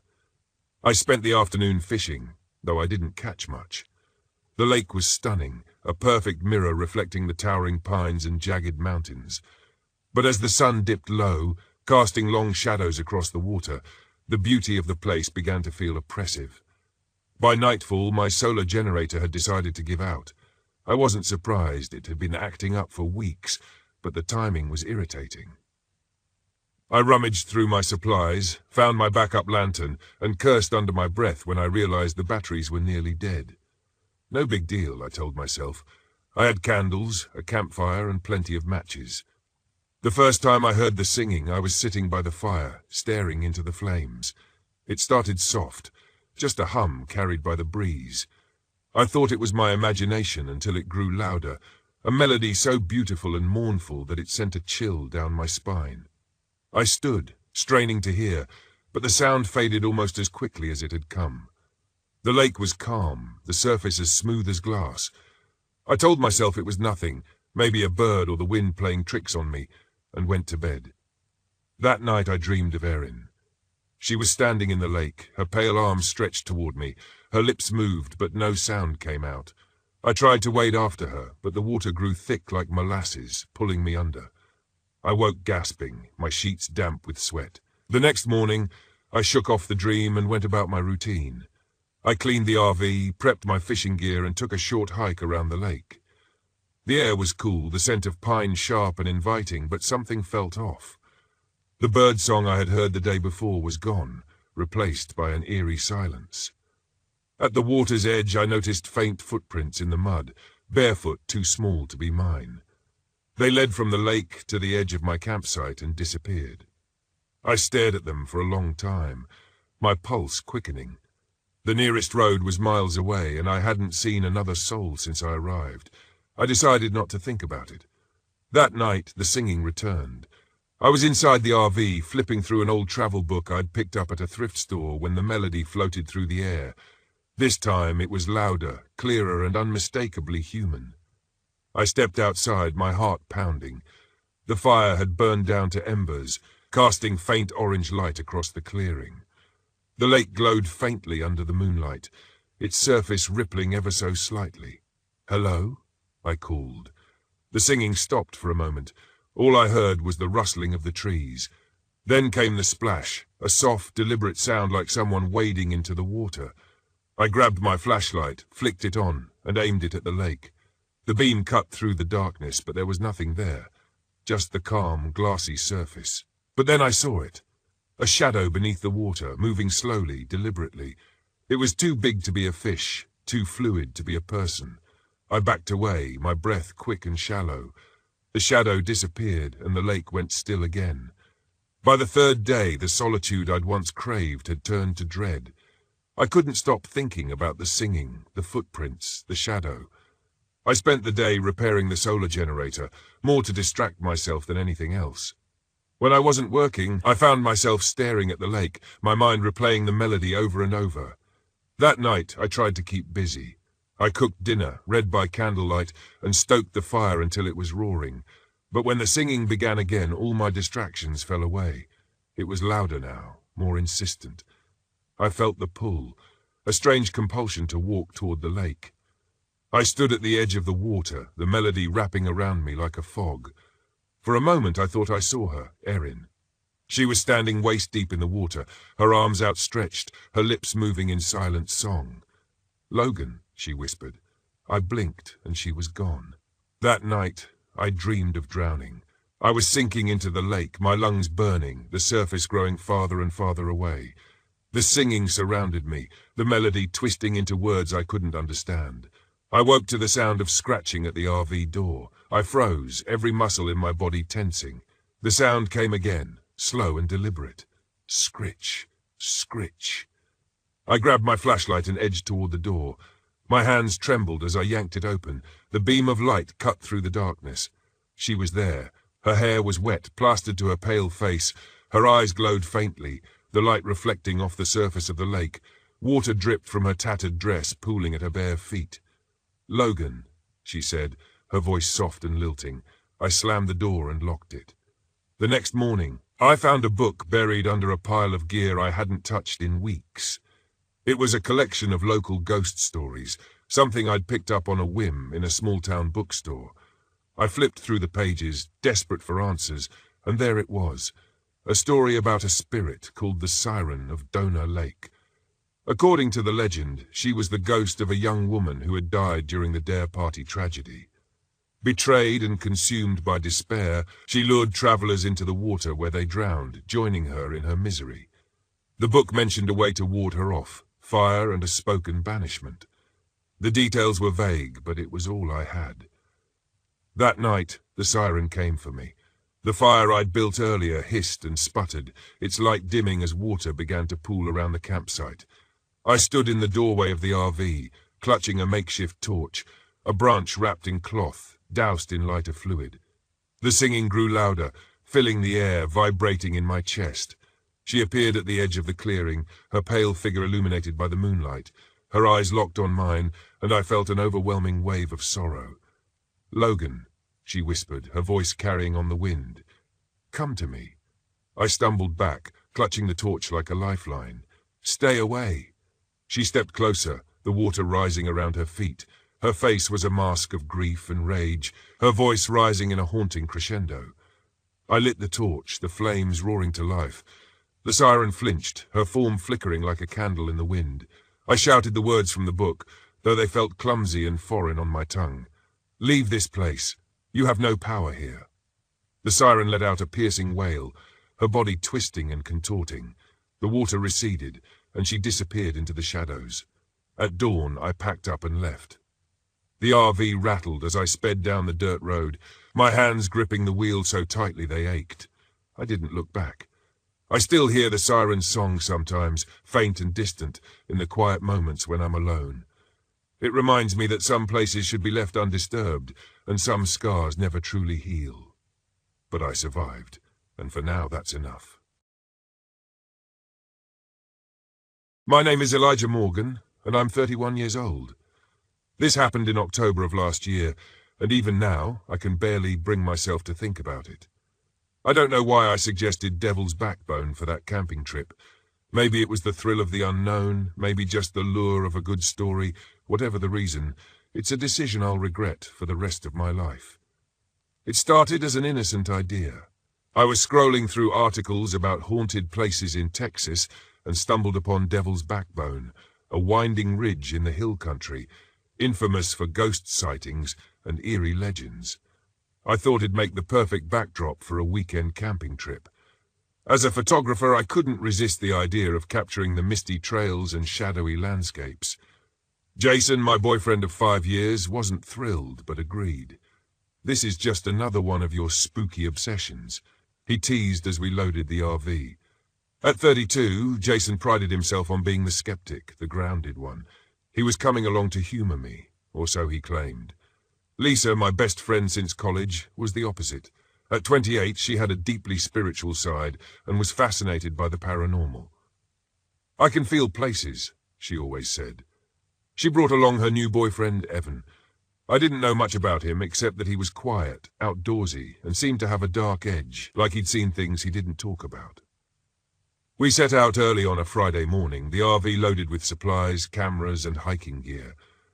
The drive through the hill country was gorgeous, rolling hills, golden grass, and patches of dense forest. As we wound our way up the backbone, I felt a strange mix of excitement and unease. The ridge had a way of playing tricks on your eyes. Shadows shifted in the trees, and the horizon seemed to ripple with heat, even though it wasn't that warm. "This place is beautiful," Lisa said, leaning out of the window to take a picture, "but it feels heavy." Jason rolled his eyes. "It feels like any other ridge in Texas." Evan said nothing, just stared out the window with a furrowed brow. We arrived at the campsite in the late afternoon. The spot was secluded with a view of the ridge and the sprawling valley below. As we set up, Lisa wandered off to explore, and I busied myself with my camera. The golden hour was breathtaking, the light filtering through the trees like something out of a dream. "Come look at this," Lisa called from the edge of the clearing. Jason and I joined her, and she pointed to a cluster of rocks etched with strange symbols. They looked ancient, jagged, and deliberate. "Probably just graffiti," Jason said, brushing it off. but Evan frowned. "They're warnings," he muttered. When we pressed him, he clammed up, saying, "It's nothing, just folklore." That night, as we sat around the campfire, the atmosphere shifted. The usual chirping of insects and rustling of leaves seemed to fade, replaced by an unnatural stillness. Even Jason noticed it. "Too quiet," he said, poking at the fire. "Where's all the wildlife?" Lisa stared into the flames. "They know something's wrong." I laughed nervously, trying to shake the tension. "Come on, it's just a quiet night. Let's tell ghost stories." We stayed up late, swapping tales and drinking. It wasn't until everyone had gone to bed that I heard it, the faint sound of whispering just beyond the RV. At first I thought it was Lisa or Evan, but when I peeked outside, there was no one there, just the darkness pressing against the clearing. I told myself it was the wind. The next morning, we decided to hike to one of the overlooks. Jason took the lead, map in hand, while Lisa and I trailed behind, snapping pictures. Evan walked silently at the back, his eyes darting to every shadow. The trail was tougher than we expected, steep and rocky. The air felt thicker the higher we climbed, as if the ridge was trying to push us back. About halfway up, Jason stopped. "Do you see that?" he asked, pointing ahead. I squinted and saw what he meant, a dark figure standing on the trail, motionless. At first I thought it was another hiker, but something about it was off. The proportions seemed wrong, the limbs too long, the stance unnatural. "Probably just a tree or something," Jason said, but his voice wavered. As we got closer, the figure was gone. The trail ahead was empty. Lisa grabbed my arm. "I don't like this. We should go back." "We're almost at the top," Jason said, forging ahead. "It's fine." We reached the overlook just as the fog rolled in, thick and sudden. The valley below disappeared into a sea of white. I took out my camera, hoping to capture the eerie beauty, but my hands were shaking. The atmosphere was oppressive, like the ridge itself was watching us. As we descended, Jason veered off the trail, saying he saw something he wanted to check out. We waited for him, but when he didn't come back, panic set in. Lisa started calling his name, her voice echoing into the fog. When Jason finally reappeared, he was pale and disoriented. "I was only gone for a minute," he said, but according to my watch, he'd been missing for nearly an hour. That night, everything unraveled. The RV's generator failed, leaving us in darkness, and Jason's phone glitched, the screen flickering before dying completely. Lisa was pacing, muttering about the symbols and how they'd felt like a warning. Evan sat by the fire, staring into the flames, his face tense. "I need to tell you something," he said finally, his voice low, almost a whisper. "When I was a kid, my brother and I camped near here. He heard something calling his name in the woods and went to check it out. We found him the next morning, but he wasn't whole. We moved away after that." Lisa's eyes widened. "You think it's the same thing?" Evan nodded. "The locals say it's a skinwalker. It mimics voices, draws people in, and feeds on their fear." Jason scoffed. "Come on, Evan, you're seriously buying into this?" But then the whispers started again, louder this time, circling the RV. Lisa froze, her face pale. "That's my voice," she said. "It's calling my name." I grabbed a flashlight and stepped outside, my heart pounding. The beam cut through the darkness, but the whispers didn't stop. They grew louder, more insistent. Then I saw it, a figure standing at the edge of the clearing. Its body twisted and wrong, its face featureless, but its eyes glowed faintly in the dark. I stumbled back inside, locking the door. "We're not safe here," I said, my voice shaking. "We need to leave." We decided to hike out at dawn, leaving the RV behind. But the ridge had other plans. As we made our way down the trail, the fog thickened and the whispers grew louder. At one point, Jason swore he saw Lisa up ahead, even though she was right next to me. He ran toward the figure, ignoring our shouts, and disappeared into the mist. When we found him, he was bleeding from shallow cuts across his chest, his clothes torn. He couldn't explain what had happened. Evan lit a makeshift torch, using it to keep the creature at bay as we pressed on. He whispered something under his breath. Prayers, maybe, or chants, and the whispers seemed to falter. When the trail finally opened up onto the road, I felt a wave of relief. But as I turned back, I saw it one last time, a shadowy figure standing on the ridge watching us. We made it out alive, but none of us were the same. Jason stopped dismissing the supernatural, but he doesn't talk about what happened. Lisa refuses to camp anymore, and Evan moved back to the city, far from any wilderness. As for me, I deleted every photo I took that weekend, afraid they might carry some trace of the thing that stalked us. If you ever visit Devil's Backbone, don't ignore the whispers. And if something calls your name, don't answer. My name is Damien Sullivan, and this happened in 1996, in the deep backwoods of Olympic National Park, Washington. I've been working search and rescue for about 8 years now, and it's mostly a steady gig looking for lost hikers, the occasional rescue for someone who underestimated the wilderness.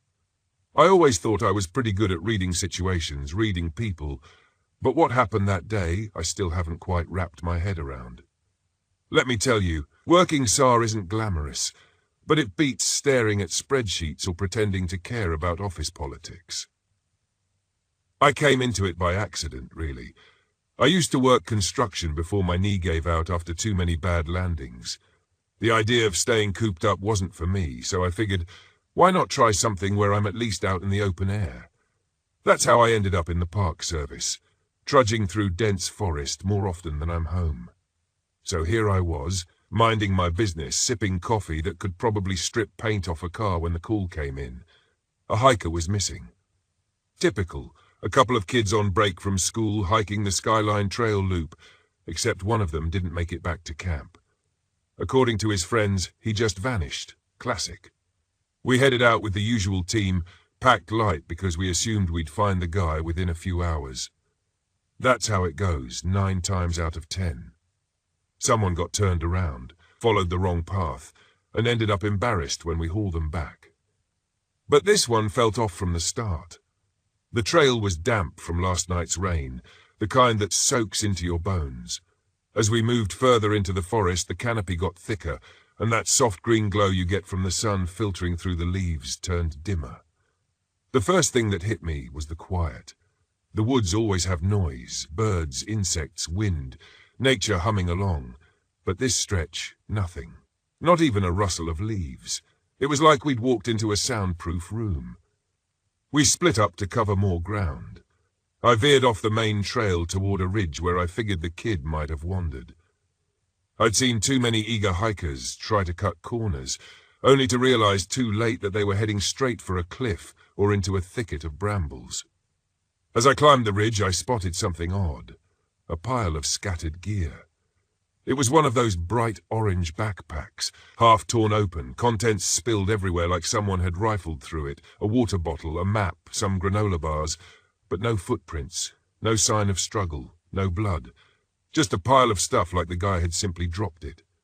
I radioed into the others, but all I got was static. That's when I saw it, movement out of the corner of my eye, deeper in the woods. Not a person, though. It was too quick, too large. At first I thought it might be a bear, but no, this thing moved like nothing I'd ever seen. I'll be real with you. I've got no idea what it was, but it wasn't a bear. It had this hulking frame like a wild boar, but bigger legs, too long, and it moved low to the ground in a way that sent a cold prick up my neck. It wasn't scared of me either. Just stood there for a second watching, then it bolted. I started after it, because that's what you do, right?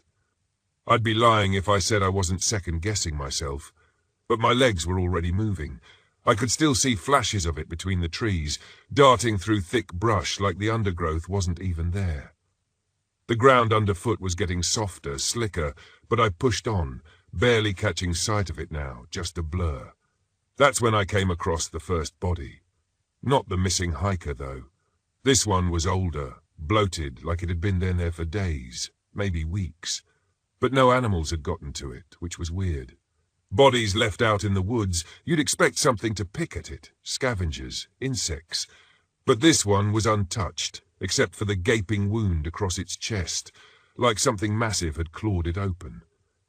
I turned away for a moment, trying to get my breath back, when I heard the sound again.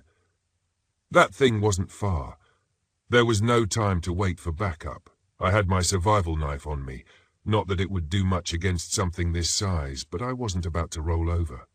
I followed the trail again, this time slower, more cautious. It led me down into a ravine thick with ferns and fallen logs.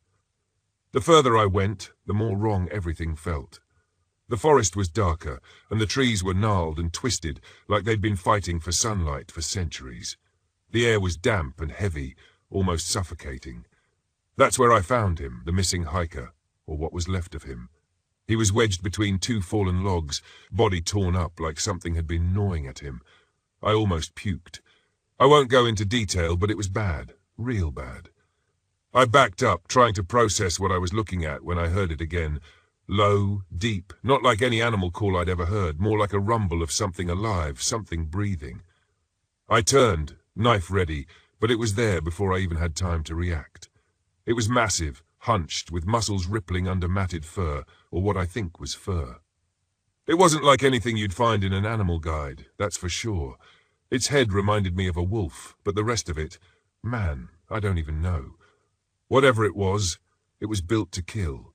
It rushed me faster than I could have imagined something that big could move. I barely managed to dive out of the way, my knee twisting with a sharp crack as I hit the ground hard. For a split second, I thought I was done for, but it paused, looking at me like it was sizing me up. It didn't seem hungry, more like territorial, like I'd wandered somewhere I shouldn't have. I threw my knife at it, not because I thought it would do any damage, but because I was desperate. The thing let out this guttural sound, more frustrated than hurt, and lunged at me again. I scrambled backward, trying to get up, but my leg wasn't having it. It was on me in seconds, claws raking across my arm. But just as fast, it bolted off into the trees again, leaving me there bleeding and shaking. I radioed for help, but again, just static. I figured I had two options, sit there and bleed out, or start moving. The adrenaline kicked in, and somehow I managed to drag myself back up the ridge, following the same twisted trail I came in on. When I finally stumbled out of the trees and back onto the main path, I collapsed. The rest of the team found me about 30 minutes later, battered and bleeding, but alive. They hauled me back to base, patched me up, and I spent the next week laid up in the hospital. Of course, they didn't find the hiker. Hell, I don't know what happened to his body. It was there 1 minute, then gone the next. They chalked the whole thing up to a bear attack, said I must have been seeing things, maybe concussed from the fall. But I know what I saw, even if no one believes me. I did some digging after I got out of the hospital.